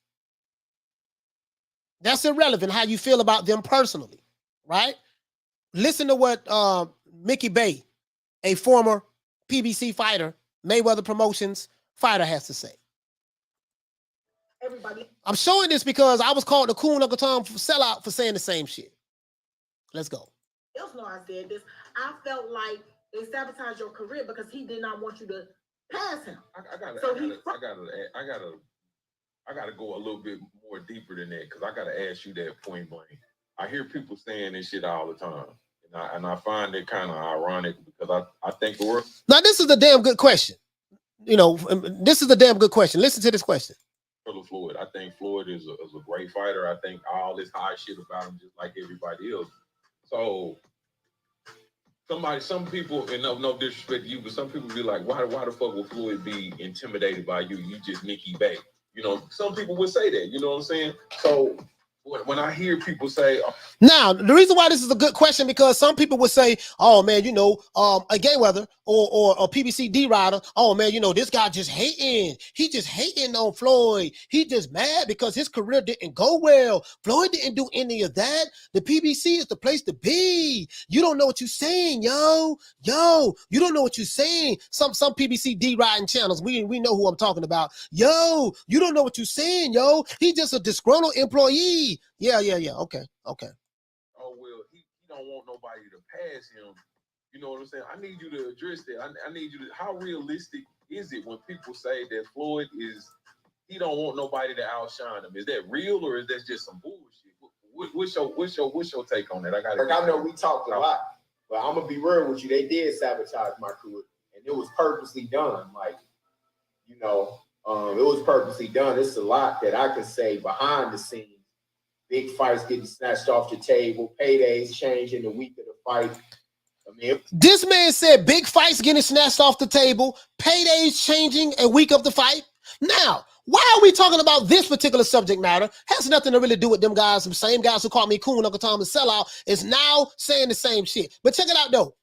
This stuff happens all the time, and I told you this about the Tank Davis fight. If those numbers did tank, which they did, that Tank Davis was fighting Isaac Cruz, whatever. How it works?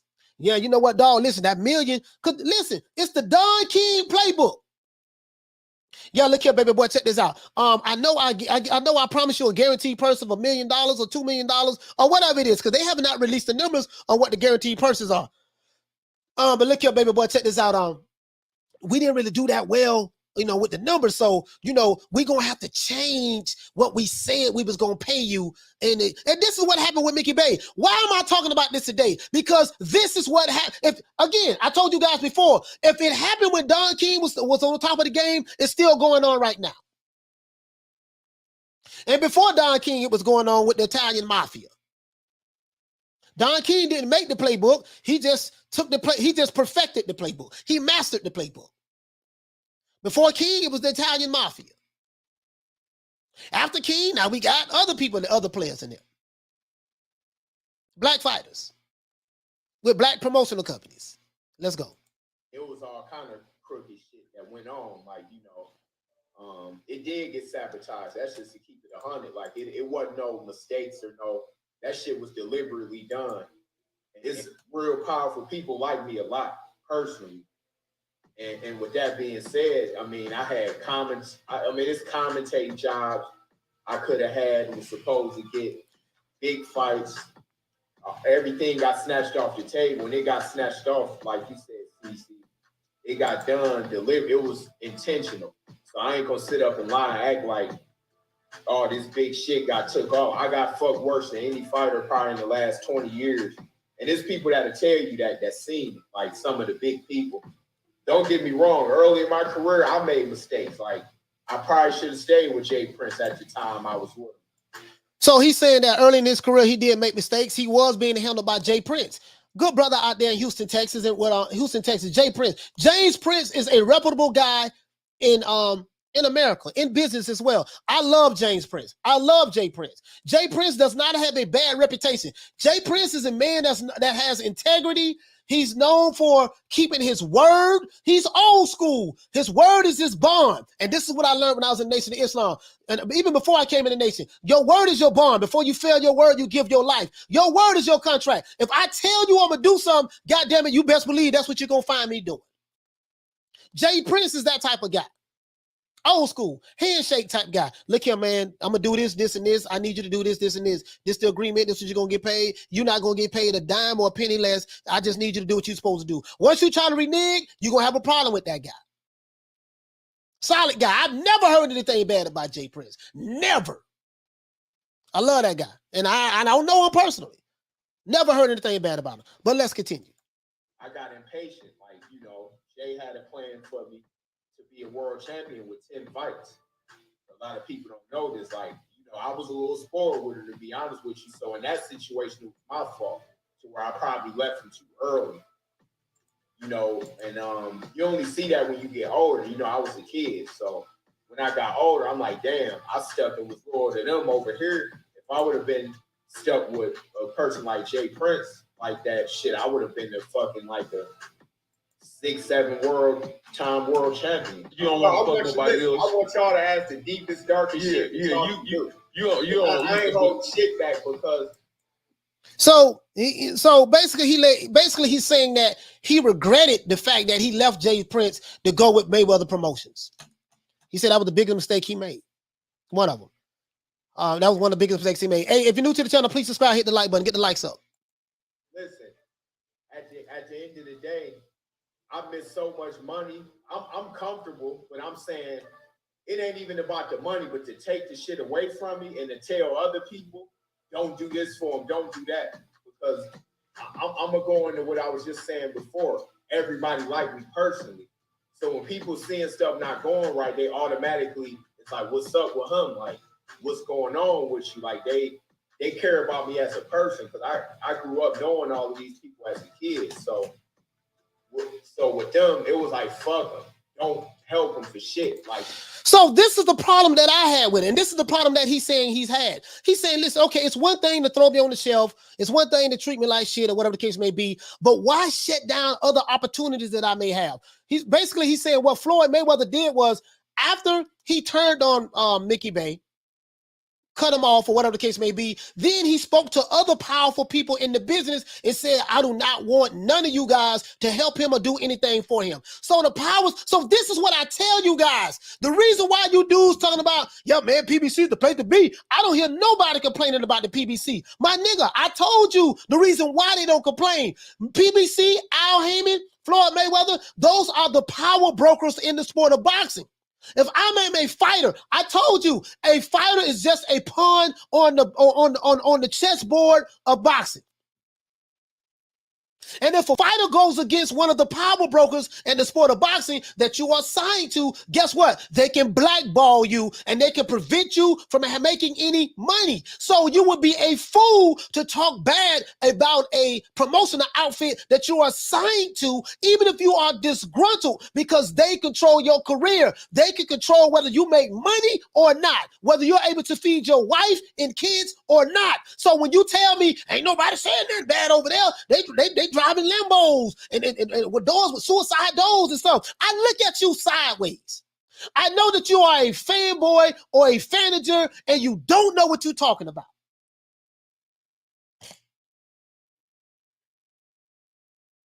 I know this.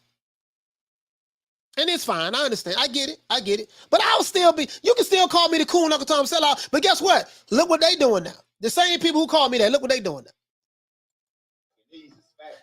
Keep that same energy. So after getting shelved for years, even when I did get out of that contract, everybody was told not to fuck with me.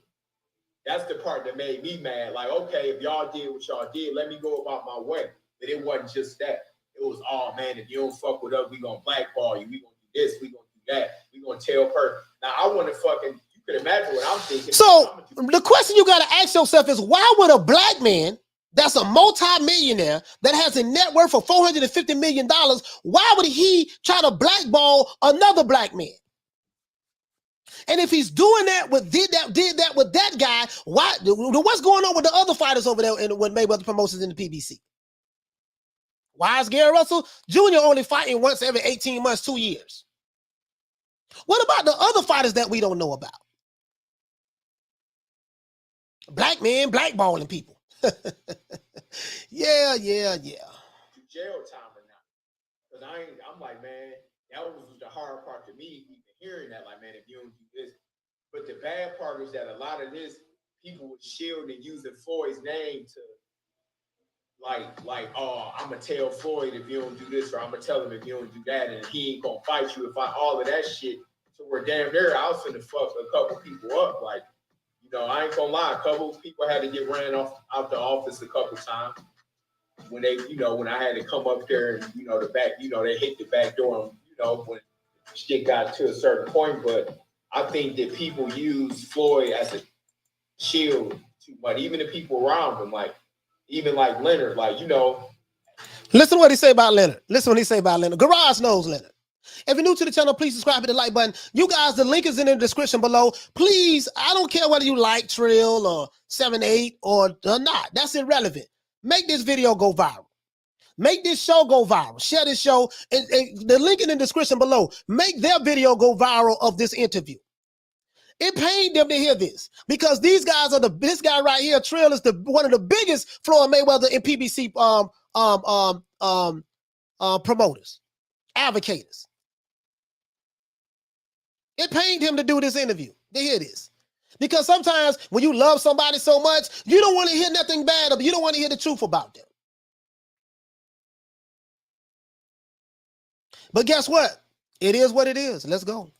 The only thing I could say about Leonard is he did try at times. I could tell that he felt guilty because he had to be the bearer of bad news. Like, he was always the one that had to come to me with the foul shit. So even when I lost my belt once, I didn't even lose it in the ring.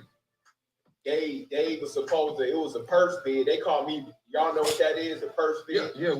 Look, the night before the fight, I get a call from Leonard at 1 a.m. They said, we ain't bidding on your fight. Because you should have took what we gave. But, like, the only thing I could say, the difference between Leonard. So let me explain something to you. He said that he had a fight that went to a purse bid. And then when it went to a purse bid, Mayweather Promotions told him, we're not going to bid on your fight. The reason why we're not going to bid on your fight, because you should have took what we gave you. Teofimo Lopez did the same shit, right? Teofimo Lopez was offered a certain amount of money from Bob Arum. He didn't want to take the money. Their fight went to a purse bid. Triller won the purse bid. You see how that shit worked out.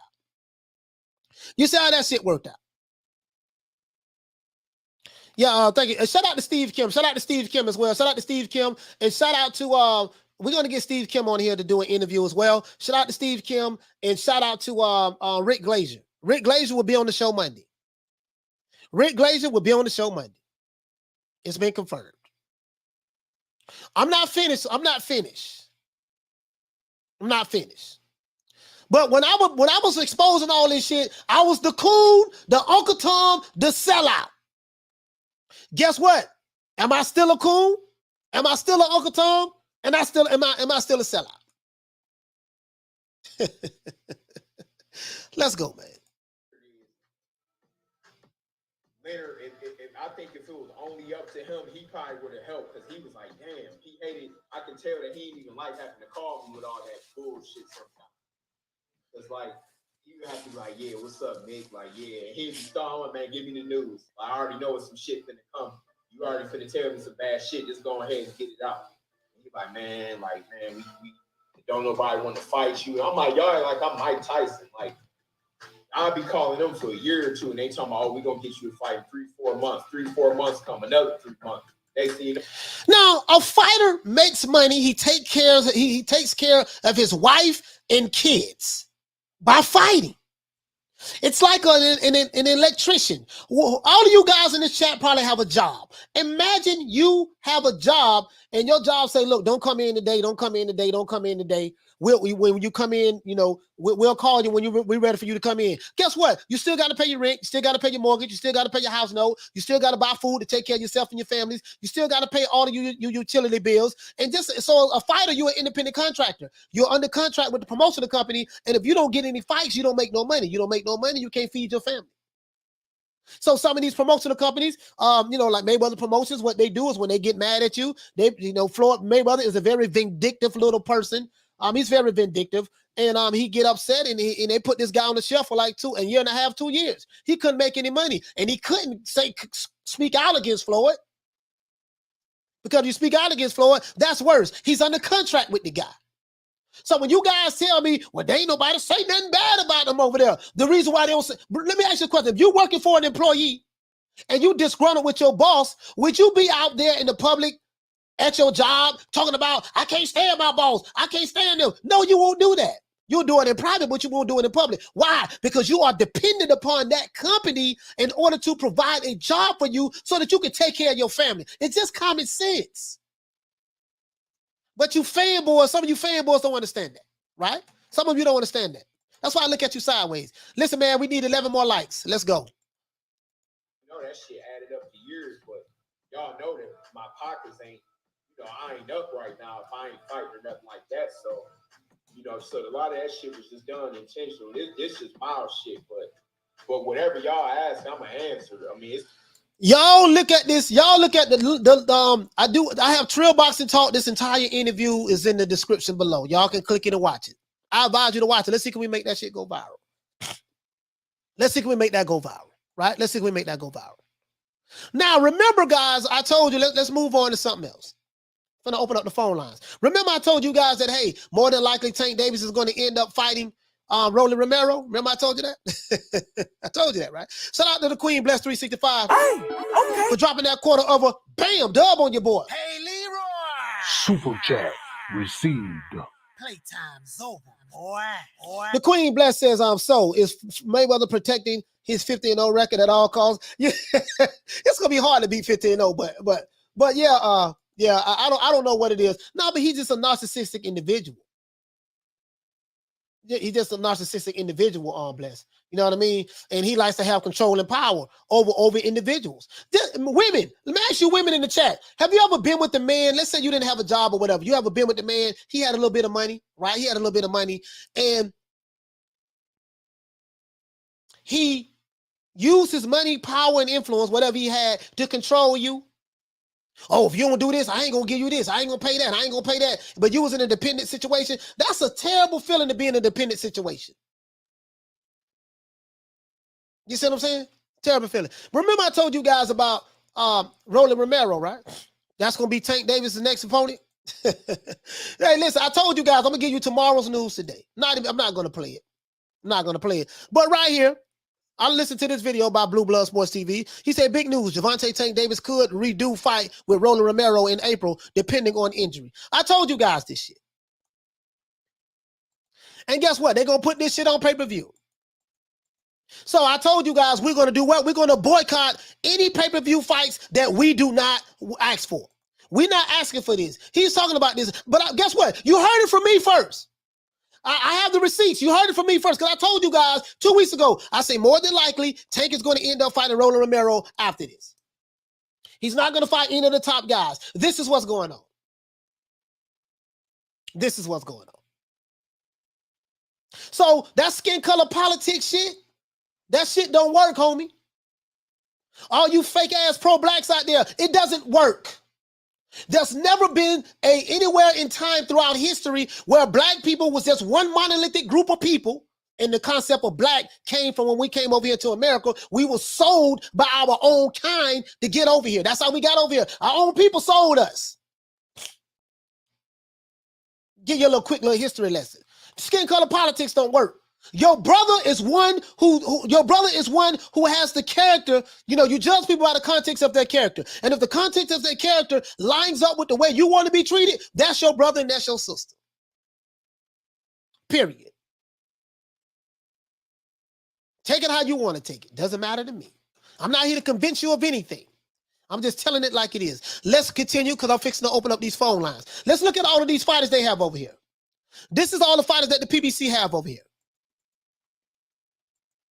All Carlos Adams. Look at all these dudes. Emmanuel Alim. All these dudes broke ain't got no money. Devin Alexander. All of these fighters they have. These dudes ain't got no money. Mario Barrios. They not rich. They not riding around in Lamborghini. Listen, this one get me too. These PBC D riders, they tell me about Deontay Wilder. They tell me about Errol Spence. They tell me about the Charlos. They tell me about Tank Davis, and they use those 5 fighters, and then now they'll say Caleb Plant because he got $10 million for fighting Canelo Alvarez, but Canelo's name is the one that brought the money. They'll show you 5 or 6 fighters and tell you that those 5 or 6 fighters are representative of what's going on with the PBC. The PBC got over 100 goddamn fighters. Don't tell me that all these fighters ride around and living in mansions, got millions of dollars. Al Haymon is taking care of everybody, and they ride around in Lambos with suicide doors. So this guy rich? Hold on, let's go. These for you PBC. I've never seen nothing like this for in my life. The guys cap for promotional companies.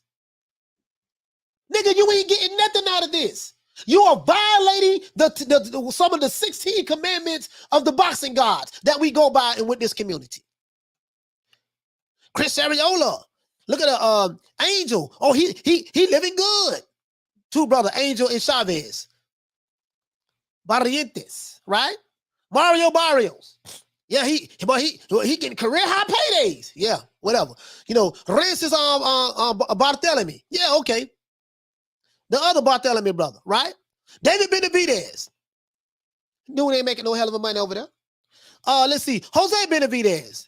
Andre Berto, he made his money already. He made a little money already. Jose Miguel, right? Dominique Brazil. Adrian Broner. AB, he crying about he can't get the rest of his money from Al Haymon. He crying about he can't get the rest of his money from Al Haymon. He don't make millions, right? Marcus Brown. He's going to fight for a title against Artur Beterbiev. All of these guys, Brian Castano, listen, his highest payday was $500,000 when he fought Jamel Charlo. Come on, man.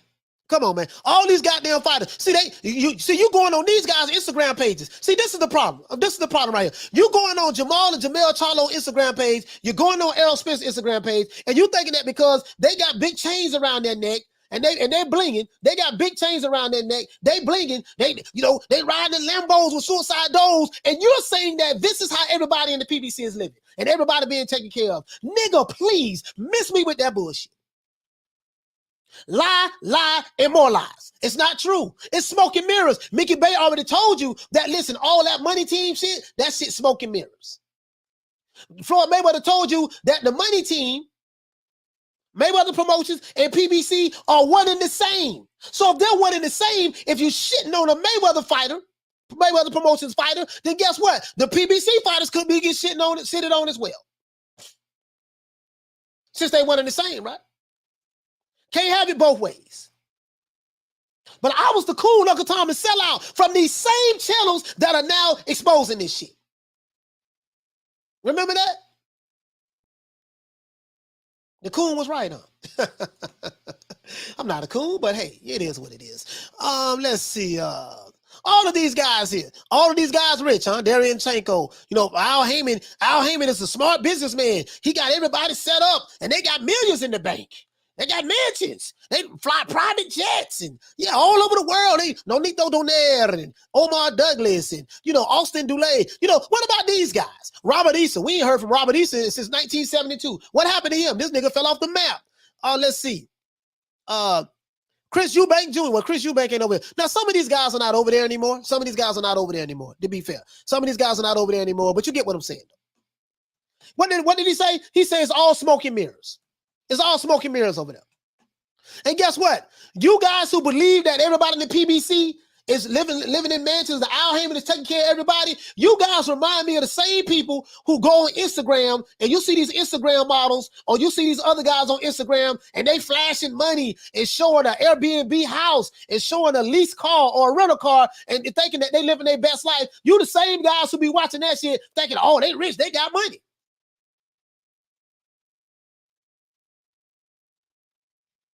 You the same guys that believe that shit. You the same guys that believe everything that they say that everybody show on Instagram stories. Oh man, shit. What? Look, hold on. As a matter of fact, let's continue. Hold on, I'm gonna show you guys something because I want to go through this fast because I want these phone lines. Look at here. Now this is Mayweather Promotions. Look at their fighters. You don't even know none of these guys. Fighters at Mayweather Promotions. They got a female 112 pounds. Ava Knight. She's the lady of boxing. When the last time you saw her fight? When the last time you saw Ava fight, right? Hold on, guys. Let me blow my nose, man. The old boy sick.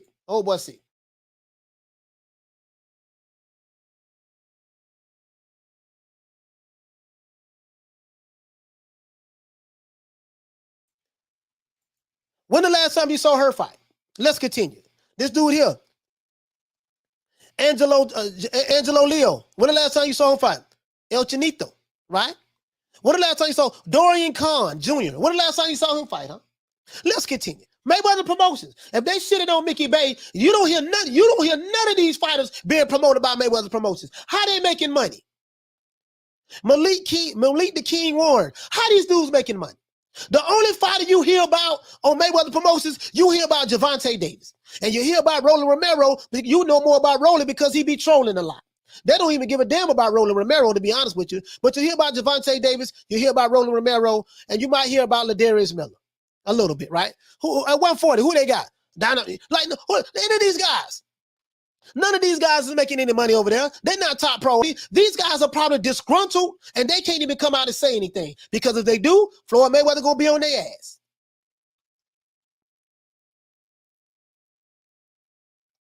You might hear about Badu Jack, but Badu Jack ain't nobody really, to be fair. You see what I'm saying? Look at all these fighters they got. Do you see anything about these fighters getting promoted? How they making money? Let's continue. Louis Cuba. They talking about Cuba right here. They talk about how Floyd shitted on Cuba. Shitted on this dude. Yeah. Dude got a net worth of $450 million, but he's so goddamn petty and narcissistic, right? Yeah. Let's continue. I'm not playing today. Let's continue. Let's go here, man. Let's go here. I was going to show you cherry picking. We ain't going to look at that. I was going to talk about race hustling. We ain't going to look at race hustling. We ain't got to look at that. We ain't got to look at race hustling. You know, we ain't got to look at that neither, right? Let's go over here. Right? Let's go over here. I want to talk about, let's look at, here you go right here. Let's look at a narcissist. For some of you guys who may not know what a narcissist is, right? This is the characteristic of your boy. For you Gayweather fans, this is what you're dealing with. Narcissism is a self-centered personality style characterized as having an obsessive interest in one's physical appearance and an excessive preoccupation with one's own needs, often at the expense of others.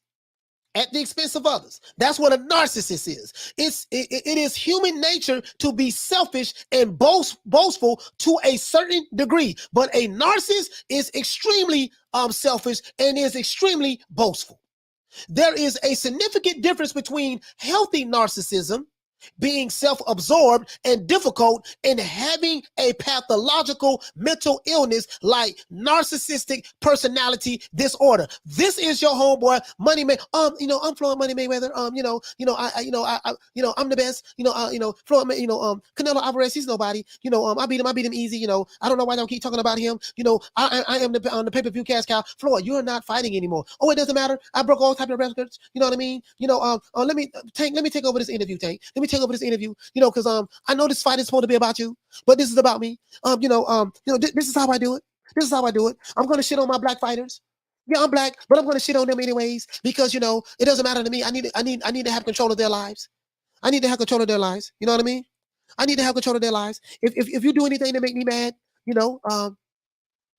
this is what I'm gonna do. If you do anything to make me mad, hold on, guys. That's Mayweather Sr.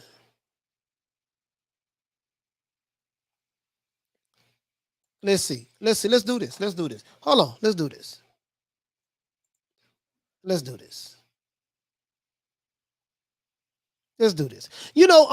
I'm just saying, guys, like some of you guys who talk all this crazy shit about, this how they living over there. They got this and that. You the same niggas who be on Instagram believing what the hell you see on Instagram. People be holding prop money to their ear. And you think they really got that. That's really their money, huh? You think they balling, huh? You think they got plenty of money, huh? What's Floyd Mayweather Instagram page, guys? What's Floyd Mayweather Instagram page? What's Floyd Mayweather Instagram? I want to show you guys something. I can't find it. No problem. I can't find it. I wish I knew his Instagram page. I want to show you guys something.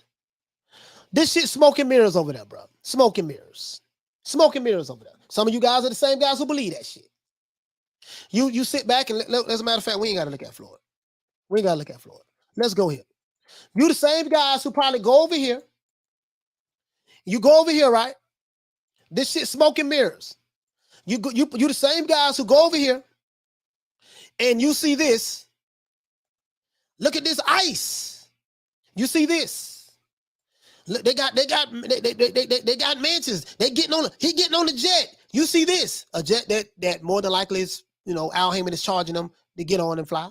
You see this? You show me 1 or 2 fighters. We got Lambo. This a Lambo with suicide doors, and you say everybody over there at the PBC eating, getting money. And you show me 1 or 2 fighters, right?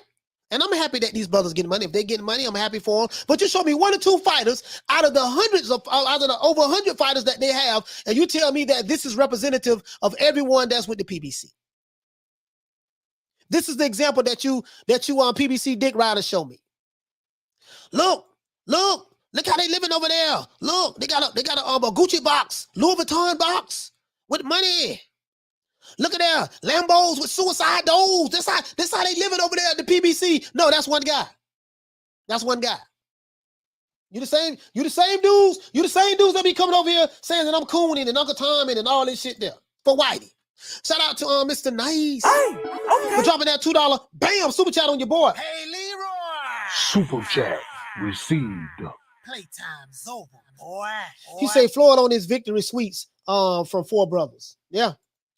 Shout out to Al Ramos for dropping that half for bam, dub on your boy. Hey, Leroy. Super chat received.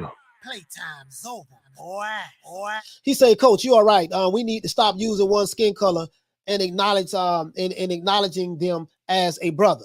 Once we realize skin color don't mean shit, snakes come in all shapes and colors. Yeah, but you can't tell these race hustlers that. You can't tell these pro-blacks that. I know I was with it for 25 years. So chartering a private jet and owning one are not the same. Exactly. Right? Oh, let me open up these phone lines, man. Sorry about that, guys. It went a little bit over more than what I wanted it to be. You know what I mean? But it is what it is. It went a little bit over what I wanted it to be. I was going to talk about the victimhood complex as well. Let's look at this garbage ass nigga. Let's look at this garbage ass nigga, Leonard Ellerby, though. Let's look at Leonard Smell him. Oh, Snotsy's knows. He blocked me on Twitter, guys. But he don't know. I went undercover. I'm stalking him right now. I ain't got nothing else better to do. I'm stalking him right now, right? So this is Leonard right here. This is Mayweather Promotions. The money team. I got plenty of money. Leonard. Let's see what Leonard talking about. Both of our young guns are ready to put on the show tomorrow. Okay, they got 2 of their fighters fighting tomorrow. Okay, that's good. Mayweather Promotions putting on the fight tomorrow. Yes, it's not on pay-per-view, so we know that, right? So that's good. They got riches. Okay, they got some of their fighters fighting tomorrow. That's good. You know what I mean? I don't know how much they're getting paid, but that's okay. So I got blocked on my other account. So right now I'm stalking Leonard. I'm doing some undercover deep work right here. Right? We're gonna have Rick Glazier on, the guy who put out the pay-per-view numbers that Tank Davis and Esau Cruz sold that Leonard Ellerby is beefing with right now. Yeah, we gonna do this, right? Oh, Leonard Snotz's knows. He stay on Twitter. He tweets a lot. Mayweather Promotions. Let's see. Let's see what's going on. Let's see. Can we let me see something, guys. Mayweather Promotions. You guys is, the past, the present, the future. Right? Mayweather Promotions. Let's go to media, right? I like looking at media. Let's see. Okay, Mayweather Promotions. Okay, cool. Let's do this. Let's do this. Cause I wanna open up these phone lines. Let's see. Hold on. I wanna search.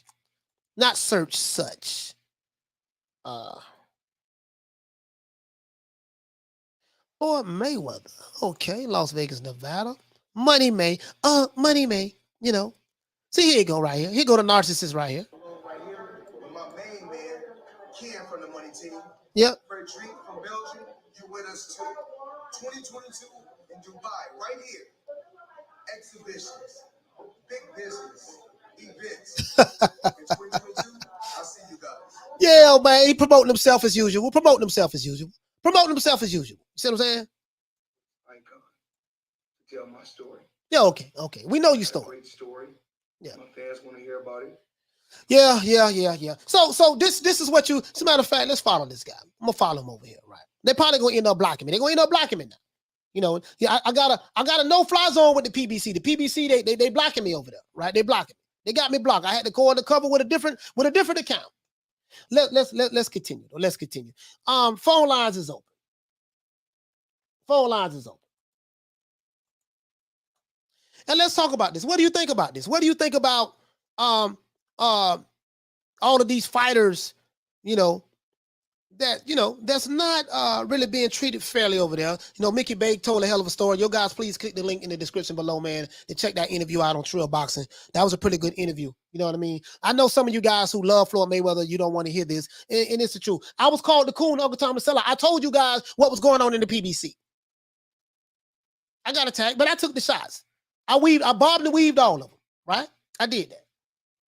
Bobbed and weaved all of them. And it is what it is. That's why you can't get caught up in skin color politics. Skin color politics will leave your ass astray every goddamn time. Just because they're black and look like you does not mean that they would not rob you. Does not mean that they would not try to blackball you. Remember that. And this is why I say Tank Davis need to get the hell away from Floyd Mayweather as soon as possible. Because if he shit on them, a narcissist don't give a damn who he shits on. This is why Tank Davis need to get far away from Floyd Mayweather as soon as possible. Because they probably controlling that boy right now. Caller, what's your name? Where you calling from? Name is Boxing Historian. I'm calling out of the Seattle, Washington. All right, Boxing Historian calling from Seattle, Washington. What the leak read? What you want to talk about? Man, Floyd Mayweather, and his whole ass tendencies coming to fruition right now in the form of Mickey Bey, and the expose of that.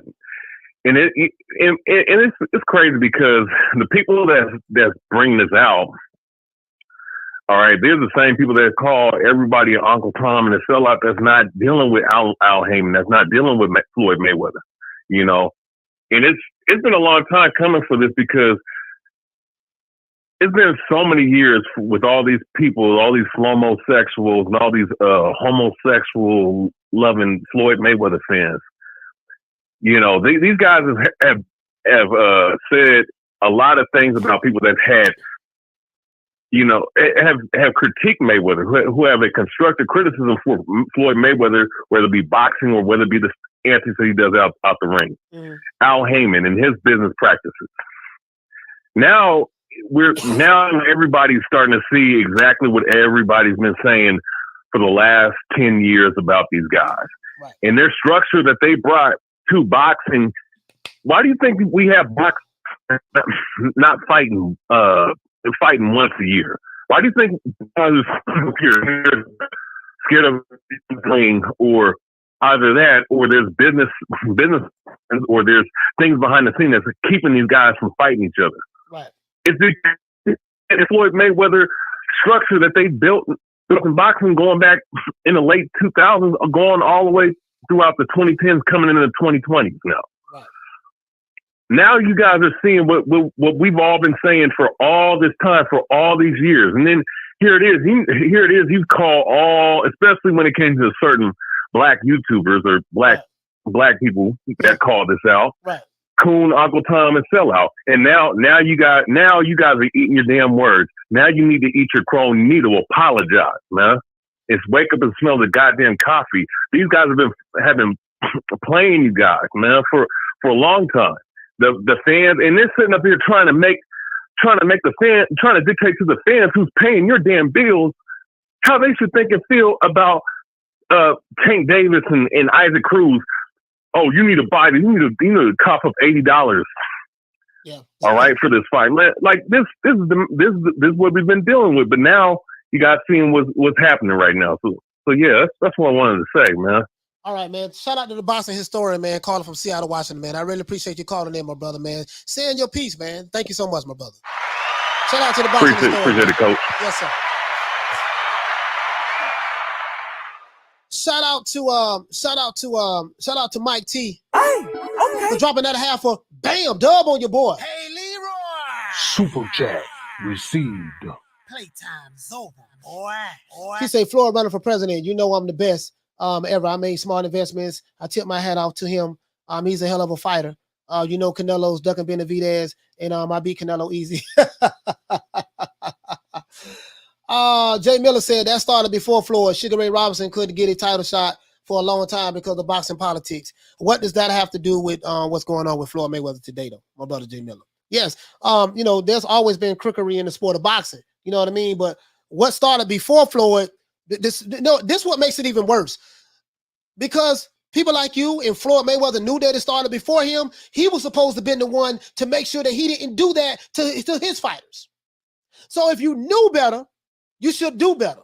But if you knew that this was going on in the sport of boxing, the crookery, right, prior to Floyd Mayweather, then you should say, you know what, man, I know what went on. I know how it is. I'm going to make sure I take care of my fighters. That's what makes it even worse. That's what makes it worse.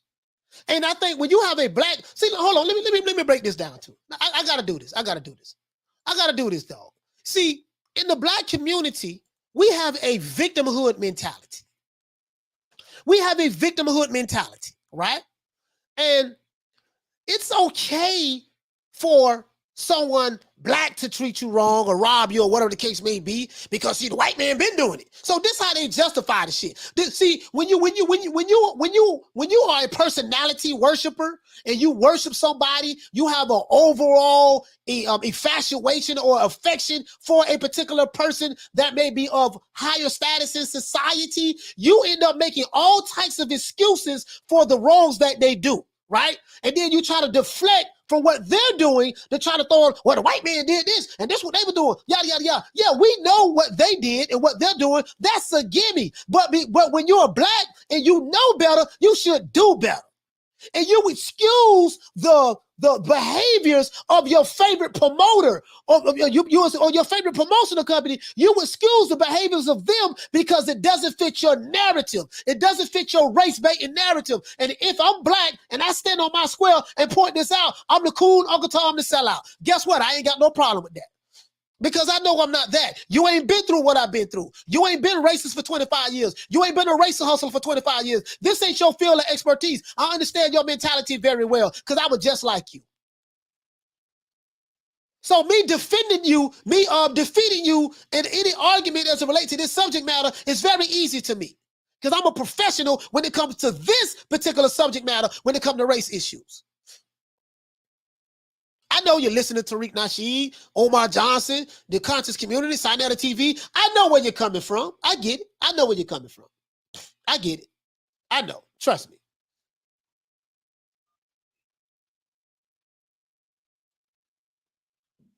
Caller, what's your name? Where you calling from?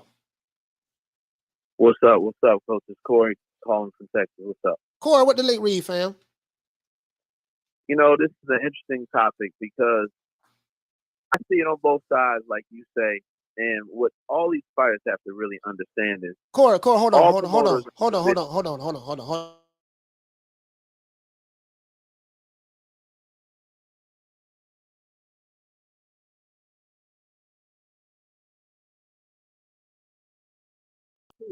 Yeah, I'm sick over here, man. So I had to blow my nose.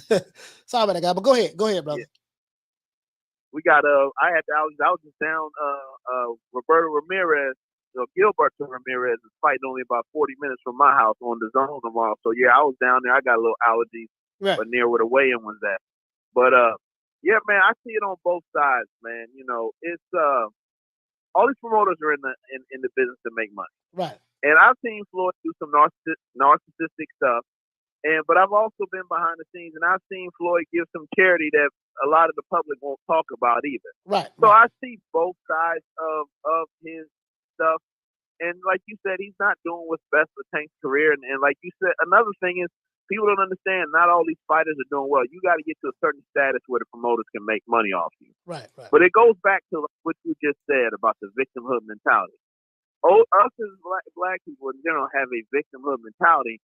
And when Mickey Bey is, I understand he's loyal to him, but I guarantee you there was somebody in Mickey Bey's corner or a friend back home or somebody he could have made manager. But as you say, people are so caught up in the glamour and the star, they're like, yo, I'm going to sign with Floyd. Or even like with Jay Prince. So, yes, the money, the Mayweather, they need to get serious about promoting people. But to any boxer who listen to Coach's show any day, you gotta understand it's a business, and promoters are in to make money off you. If you ain't Canelo Alvarez and you can't do what you want, you better understand, put some money away, and they to profit off of you. They not your friend, they not your butt buddy. They here to profit off you. So you got to take advantage of what you negotiate and move forward. And that's all I want to say with that. Everybody got to use their mind and play it from both sides. Lastly, did you catch that fight on the Zone this morning, Coach? No, sir, I didn't see it. I was in bed. I didn't see it. Oh, you was there. Yeah, it was a good fight. But that's my. I know you got a bunch of calls to do. So look at it from both sides. If Floyd do some dick stuff, we ain't gonna act like he ain't. Right. But no, all yeah, you yeah. fighters need to get off. I totally agree. Let me explain something to you. I totally agree that he does some good things, but I'm gonna give you a perfect example. A narcissist does good things in the public to make themselves look good. If I do 10 good things to make myself look good, then my intentions was not to do good by you because it was out of the kindness of my heart. My intentions was I wanted to do good by you because I wanted to get the credit. Yeah, this is what I did for you. And I'm going to always hold that over your head. And I did that for you. I did that for you. This is what This is what Mickey Bey was talking about. It's like an old lady, right? No, that part of Floyd, go ahead. I agree with you. That part of Floyd, I agree with you. Oh, you going to kiss my ass because I'm doing this for you. But on the side, it's some charities and schools who use it. But no, for sure, if I sign you to the money team, you better make me look good all the time. You better never say nothing out of line for me. I'm going to pull the rug for money. I mean, that shit happens with Rockefeller Records, Death Row, shit like that's just how that goes. Because you represent them and they got to be put up on a pedestal by the people that are taking care of. But see, that's wrong though. If you're a black company and you black and you have black employees working for you, you should not do them like that. So, let me address this here. But anyway, hey, listen, thank you so much, Corey, for calling in, man. I got some other calls calling in. Thank you. Shout out to Corey calling from Texas. Let me address this chat right here. This brother says, so it's okay for Bob to treat fighters wrong, but not cool for Floyd to treat Tank or PBC fighters wrong. No, it's not cool for Bob to treat fighters wrong or Floyd or PBC to treat them wrong. It's worse if Floyd and PBC treat them wrong because these are black fighters. These are black fighters. Black men who are in positions of power should not treat their own kind wrong. That's the problem. And I still have not received a link where anyone can show me where Bob M robbed fighters of their money. I have not received the link yet. Somebody please send it to me. That's the problem. And this is the thing, right? So this is why I know what you guys do.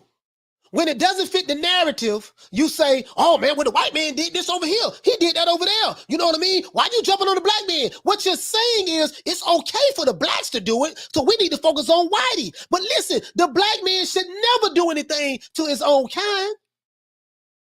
But that's okay with you, though. Hey, man, it is what it is. One thing about me, like I said before, if you guys did not have a double standard, you would not have a standard at all. The hypocrisy is what I point out. It is what it is. Send me the information on Bob M. Anybody, send me some information where Bob M. robbed Mikey Garcia, robbed Manny Pacquiao, robbed Floyd Mayweather, robbed Cotto, robbed any of his fighters out of millions of dollars. Send that information to me. Send it to me. Well, Floyd Mayweather say, Bob M. robbed me out of millions. I signed the contract to make $10 million for a fight, and he gave me $5 million. Show me that. Send it to me, please. I'm looking for it. Because I have been looking. Trust me, I have been looking. Send it to me. Anyways, let's get to this. Phone lines is open. Let's go to this victim mentality. See, I want to point this out, and I pointed this out before. This show, I don't want to make it too long today.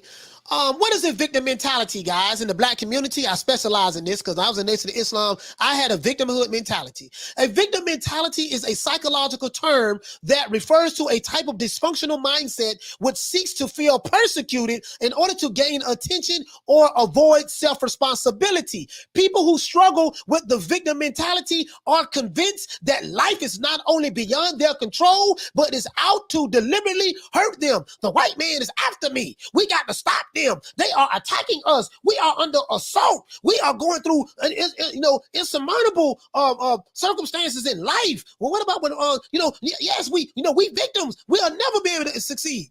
Why you have countless examples of the Floyd Mayweathers, the Haymons, and other people who have succeeded, and the same people who are pushing this shit are rich and millionaires and have a whole lot of goddamn money, right? And black, we have a savior-like complex where we feel the need to be saved. Anybody who, listen. It's real easy to fool us in black America, right? I'm speaking directly to the black folks. It's real easy to fool us in black America. As long as you got a person who looks like us, a person of color, I think that's the term that you guys use today, a person of color who looks like us, who is rich, who is successful, who can articulate, we are going to get behind them and follow them all the way to the ends of the earth, no matter what they do that may be wrong or detrimental to us. This is what we do, right? Let me open up the phone lines.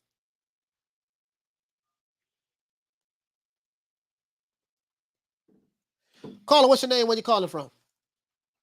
Hey, what's up, cousin? What's going on? What's your name? Where you calling from, brother? No, brother. I can't hear you. The phone breaking up. Hello? Yes, sir. What's your name? Where you calling from? Hey, this is Jerron. Can you hear me? Yes, sir. Jerron, where you calling from, brother? I'm calling from New York, brother. Jerron from New York. Well, what you want to talk about, fam? Hey, look, man. People have got to they got to see that they got to get off the white man stuff. Okay? They got their problems. We got our problems. Okay? You got to stop being mentally manipulated because our own people manipulate us. Right. You know? Right. Our own people manipulate us. So in this world, they're either good people or they bad people. Right. And it ain't about no colors or nothing.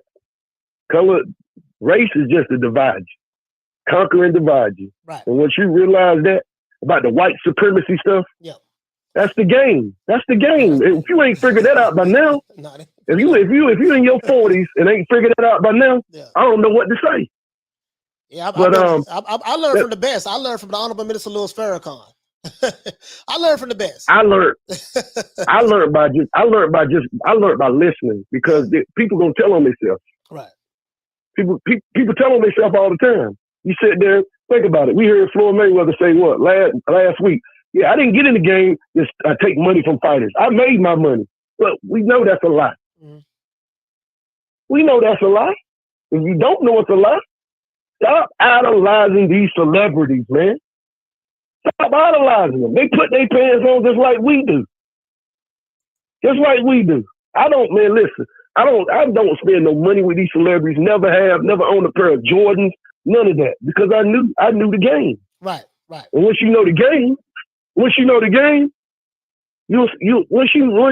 game and know these people really don't care about you. It's all about the money. Right. They giving you propaganda to sell their product, and then they tell you in your face, "Oh, you gonna buy it anyway." Right. Come on, right then, you supposed to cut them off right then. All right, but listen, hey, Jerron, go ahead, brother. No, go ahead, because we gotta wrap it up. We'll go ahead, my brother. Okay, no, I'm gonna let you go ahead, and that's all I had to say, man. I just want people to be free thinkers, man. Right, be free. Stop falling for the okie dokie. Yeah. Stop falling for the okie dokie, man. Get that white supremacy out of your mind. Don't even worry about that right there. You got to get that out of your mind. That's the first thing you got to do. Once you get that out of your mind and go and do what you got to do and focus on yourself, you're going to see everything fall in place. Yes, sir. Okay. But that's all I had to say, Coach. Keep doing it, brother. Stay on their neck. Yes, sir. Yes, I will. I intend to. Shout out to my brother Jerron from New York. All right. Thank you, brother. Yes, sir. We're not taking any more calls. I feel like dropping the bombs today. He said, Coach, we are victims as black people in the USA, and the world is anti-black. This is a fact. We must open up a black history book once in a while. My brother, Tommy Jones. Coach, we are victims. Okay. This guy right here, Tommy Jones, this right here is for you. What is a victim? Let me ask you a question, Tommy. Tommy, is Floyd Mayweather a victim? Is Al Haymon a victim? Got a net worth of like $18 million or $20 million or something like that. Floyd Mayweather has a net worth of $450 million. Is he a victim? What about Shaquille O'Neal? What about Oprah Winfrey? What about Barack Obama, President Barack Obama? What about Michelle Obama? What about let's see, Don King? What about Tyler Perry? What about Jay-Z and Beyonce? What about any of these guys? Are they victims? This is what you fail to realize, Tommy. I don't know how old you are, brother. I'm 47 years old. My mother was a Black Panther. My mother hated white people with a passion. She saw a white police officer kill her brother, shoot him in the head. My mother was born in 1944. She grew up in a hell of an era. My other family members did not think like my mother. I mean, so hatred and anger and all of that stuff was passed on to me from my mother. I was very militant growing up as a teenager. And then that opened me at the doors to the Nation of Islam. I learned under some of the most powerful members in the Nation of Islam. I'm a part of the second resurrection. Came out of Mosque number 47. I used to believe this same shit that you're talking about right here. But this is for you. You have a victim mentality, Tommy Jones. You suffer from a victim mentality. But anyways, you suffer from a victim mentality, my brother. With all due respect. What is a victim mentality? This is exactly what you said. Coach, we are all victims as black people in the USA, and the world is anti-black. This is a fact. Let's stop right there. What is a victim mentality? A victim mentality is a psychological term that refers to a type of dysfunctional mindset which seeks to feel persecuted in order to gain attention or avoid self-responsibility. More than likely, Tommy Jones, you are not living very well in your life, my brother. Things are not going well in your life right now. You're probably struggling. You know what I mean? You're probably shooting better than a broke dick dog right now. You shorter than a midget on his knees. Shit ain't going well for you. And right now, you have fallen back on the victim mentality. You have been listening to too much Tariq Nasheed and Umar Johnson, Dr. Umar Johnson. You have been listening to too much Sinetta TV, my brother. Tariq Nasheed is financially living well in the suburbs. Umar Johnson is still collecting money for his school. You have been listening to too much Louis Farrakhan.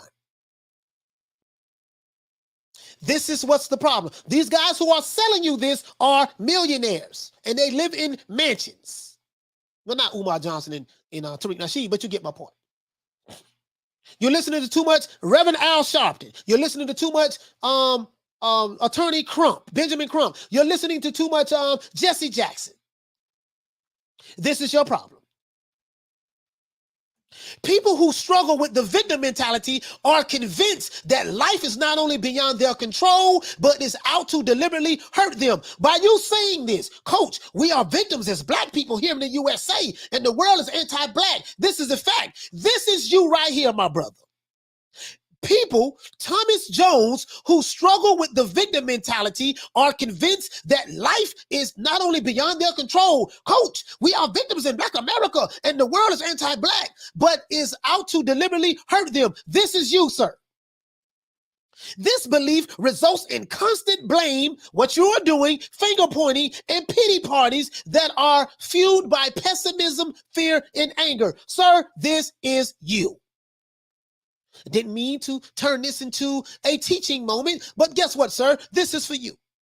Let's go right here, right? Simply put, having a victim mentality means that you blame other people and circumstances for the unhappiness that you feel. More than likely, Tommy Jones, you are an unhappy individual and shit ain't going well in your life. More than likely. right?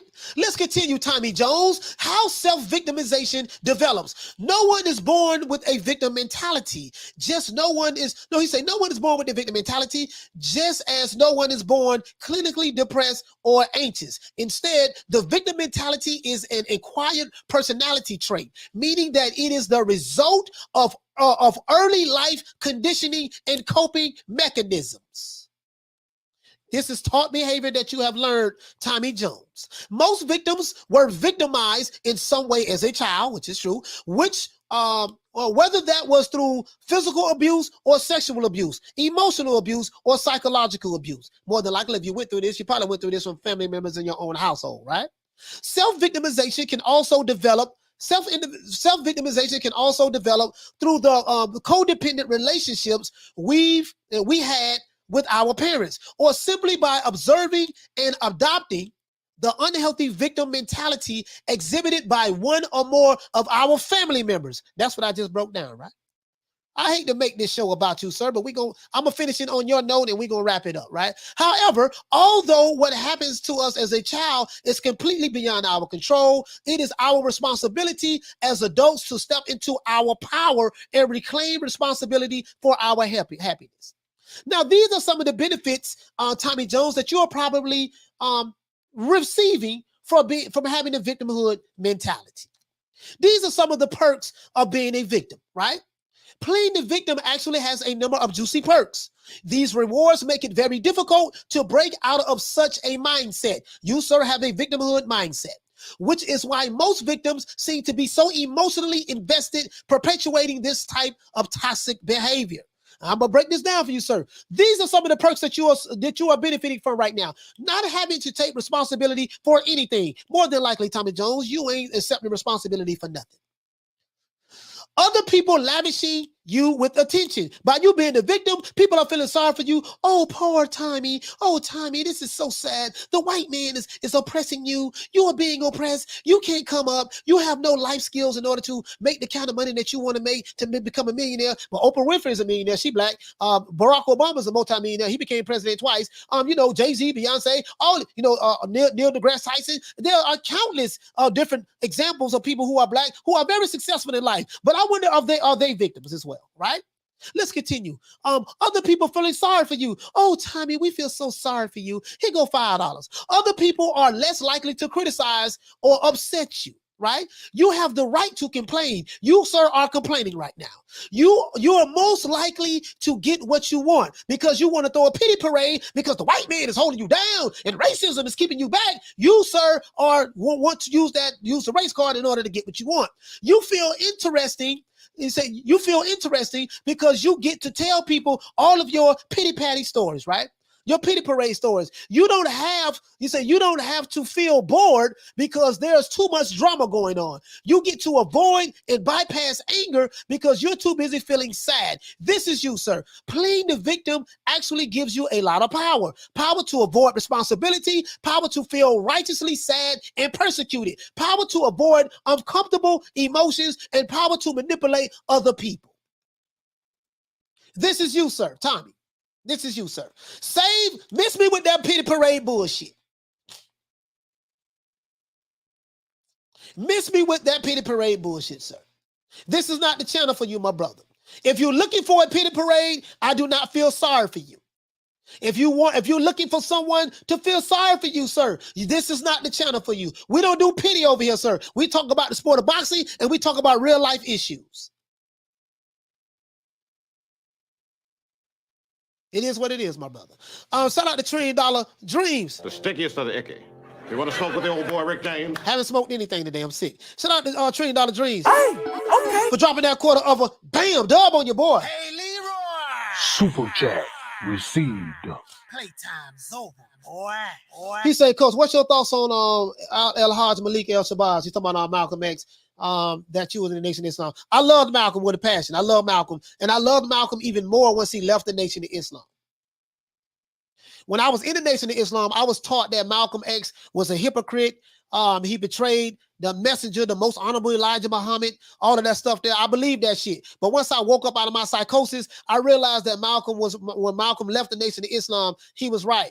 And it was members of the Nation of Islam that had him killed. That killed him. When I was sick and diluted, I was programmed to believe a lot of shit. A lot of people who was heroes, I was programmed to look upon them as being bad, and the people who were bad, I was programmed to look upon them as being heroes. You know, I was young. I was a teenager. I got indoctrinated real early. But I love that brother. I love Malik El Shabazz, and his own people who looked like him killed him. Came out of mosque number 25 in Newark, New Jersey. Facts. That's why I don't do skin color politics. Because when they get you, it's going to be the people who look like you who come to get you. Shout out to $1 Trillion Dreams once again. Hey, okay. For dropping that $2. Bam, super chat on your boy. Hey, Leroy. Super chat received. Playtime's over, boy. He said that's how I feel about him as well. Yes, sir. Smile back if you're ugly, said that on. What do you think about Elijah Muhammad? Charlatan. He's a charlatan. That's what I thought about him. Louis James said, Coach, always watch your shows and the boxing talk you give in it. Also, the lesson of toxic behavior as well. Thank you, Coach. Good show today. Yeah, I really appreciate that, fam. I didn't mean to get off topic with but it is what it is. My job, I want to try to wake up these people who have this victim mentality. I used to be you. For 25 years, I had a victim mentality. I was a professional victim. And I was a professional racist. I am a reformed racist and a reformed victim. That's not me no more. That's not my life. I don't listen to Sinetta TV. I don't listen to Dr. Umar Johnson. I don't listen to Tariq Nasheed. I don't listen to Professor Black. I don't listen to no one from the conscious community that I call the unconscious community. They talk that pro-black shit. The black woman is God. The black woman is the queen, but they got white women at home. Make sure you send in them donations. Make sure you send in them donations. Hit the cash out. We're still trying to build a school. We got to start a revolution to take down Whitey. But make sure you send the money. Make sure you send the cash out, send the money.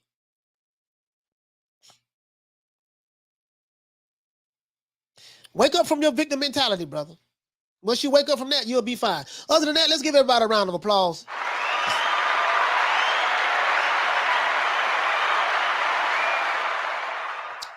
Yeah, man, we're gonna go ahead and do this OJ Ju-Man style, man. The old boy's sick today.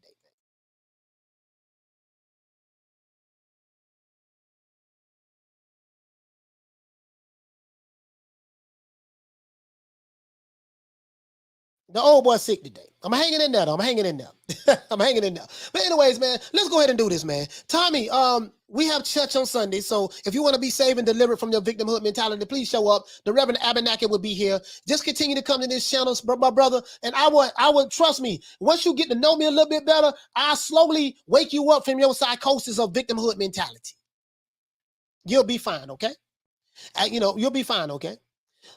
Let's get into this. Let's do this OJ the Ju-Man style. You know how I do it. I like to give everybody a shout out before we leave, man. Let's give shout out to the people who called in. Shout out to Boxing Historian from Seattle, Washington. Shout out to Corey from Texas. Shout out to Jerron from New York. Let's see, man. Shout out to Trill Boxing.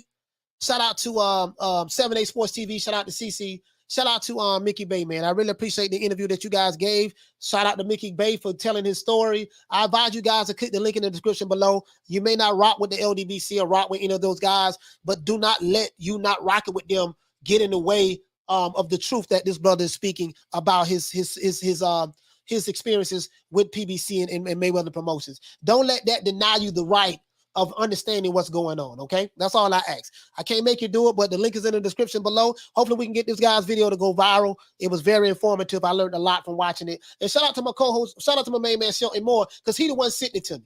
Shelton is the one that sent it to me. Shelton is the one that sent it to me. Let's continue, though. Let's go ahead and do this, man. Shout out to the Queen, Nick Rich. Shout out to the Queen, Bless 365. Shout out to the Queen, wow, Bless 365, Nick Ridge. Shout out to the Queen, Lisa Bells. Shout out to the Queen, Lil Green Eyes P. Shout out to I guess she's. Shout out to the Queen, Kelly Malia. Shout out to Bon Bon. What's going on, fam? Shout out to the PBC fanboy. Shout out to Andy C in the building. Shout out to Paul Evans and shout out to Ava as well. Tommy Jones, shout out to you, my brother. I hope you wake up, fam. Shout out to Thomas Jones. What's happening, bro? Shout out to Akon in the building.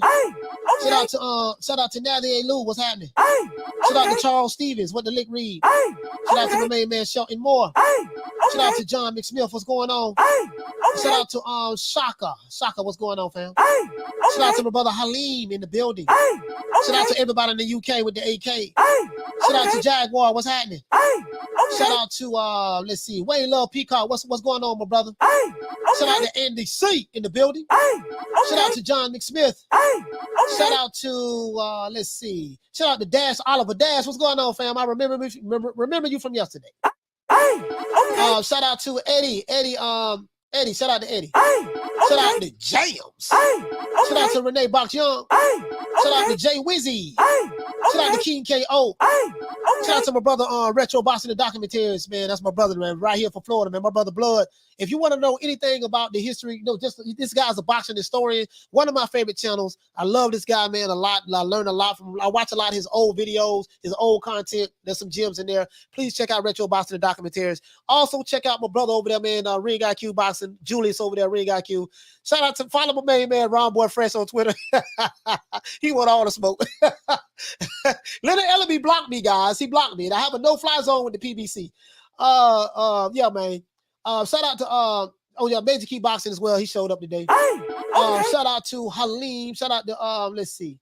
Shout out to ZS. Shout out to Eric Lockett. What's happening? Shout out to Knife Wolf. What the lick read?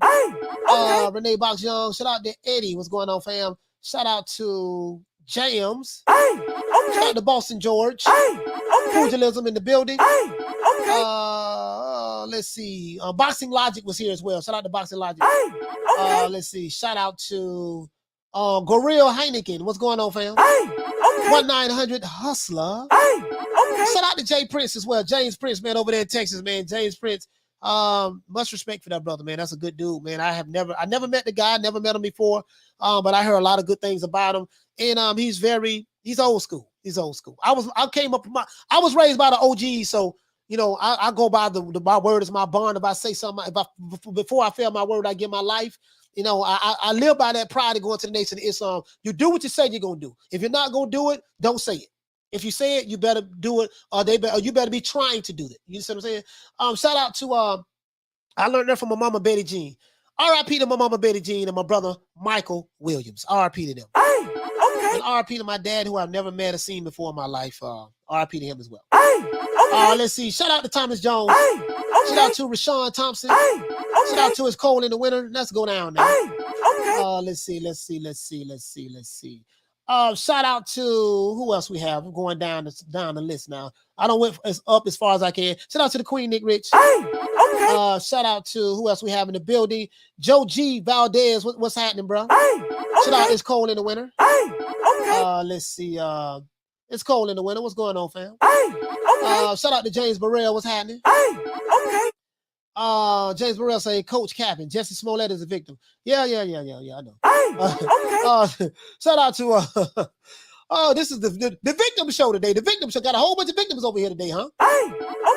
Well, guess what? You have no refuge in me. You might want to go to, if you are a victim, you probably need to go to Dr. Umar Johnson's page. He'll make you feel better about yourself, about being a victim. Go find Tariq Nasheed. I'm pretty sure he'll help you. Go to Sinetta TV. There's a whole bunch of victim peddlers over there. Look up any literature from the Nation of Islam. Pretty sure they'll help you out with your victim mentality. They help reaffirm your victimhood mentality. Look up Al Sharpton. I'm pretty sure he'll help you out. Look up Jesse Jackson. I'm pretty sure they'll help you out as well to continue to become victims, okay?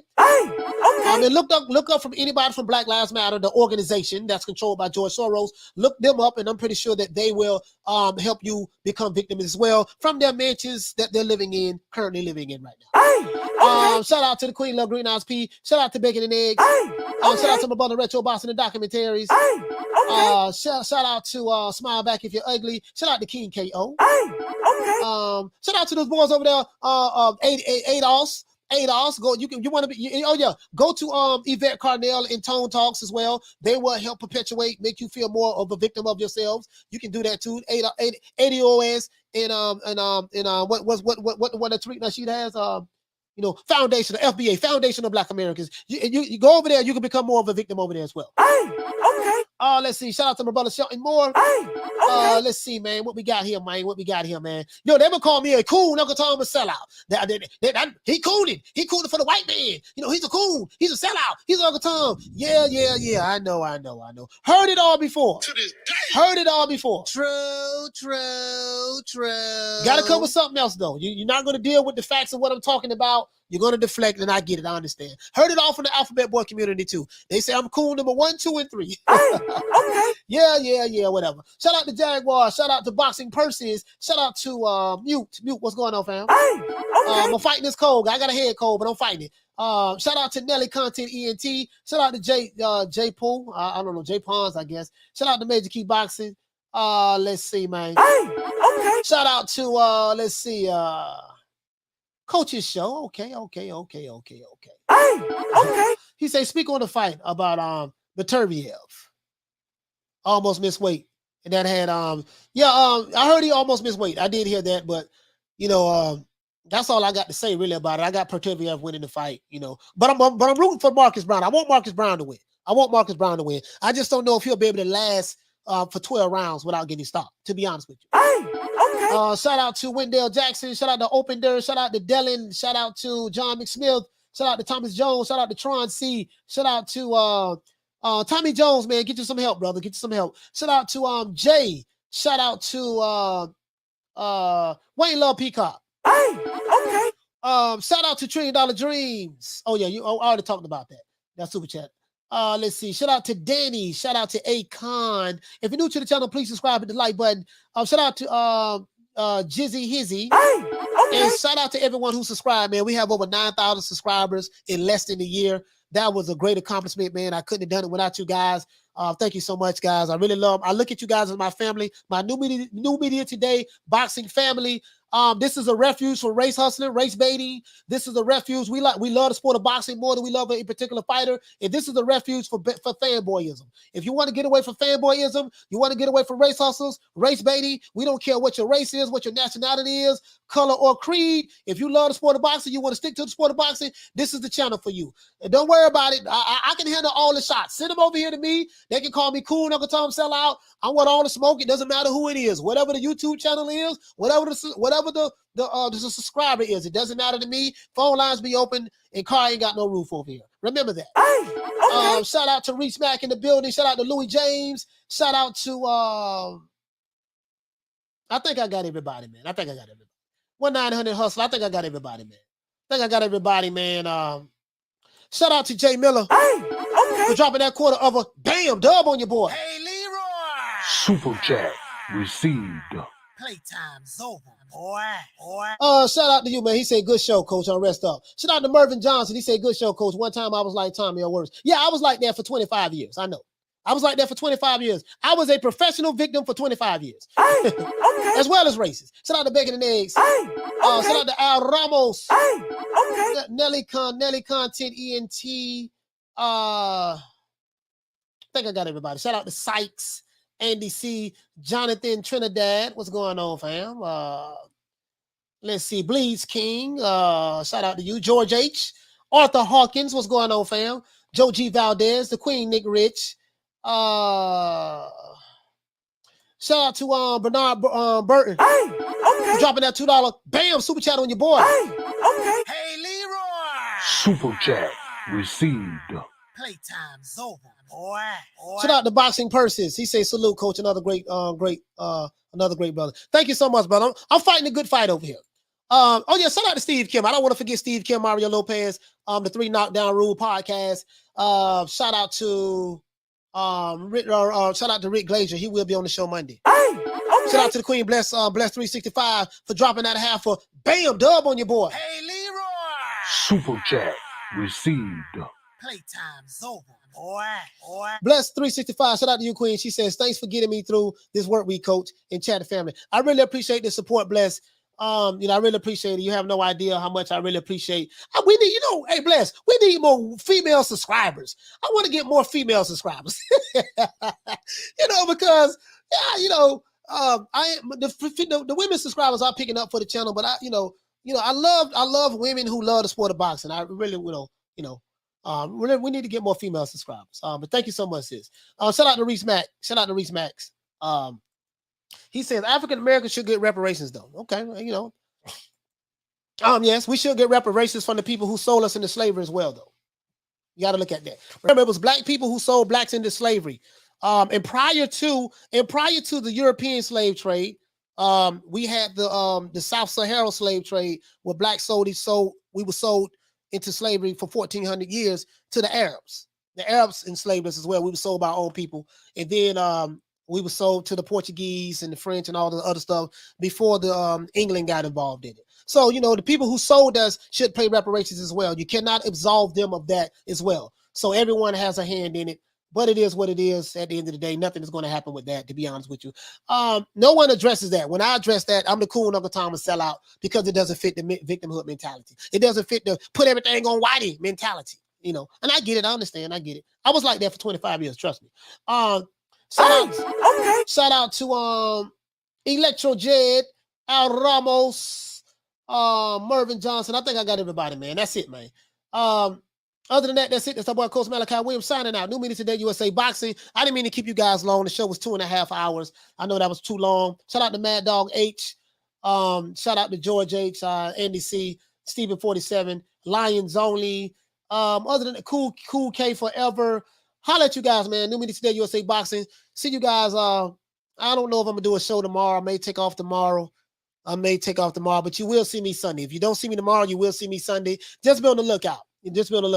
Other than that, I'll holler at you guys, man. New media today, USA Boxing. If you're new to the channel, please subscribe, hit the like button. Salute to everyone who's listening to this podcast on Spotify, Amazon Music, and salute to every subscriber who helped us get over 9,000 subs in less than a year. Other than that, see you guys Sunday, 3 o'clock Eastern Standard Time. But you might see me tomorrow. Don't meet me there, beat me there. Peace. Man, I'm out of here, bro. Let's go.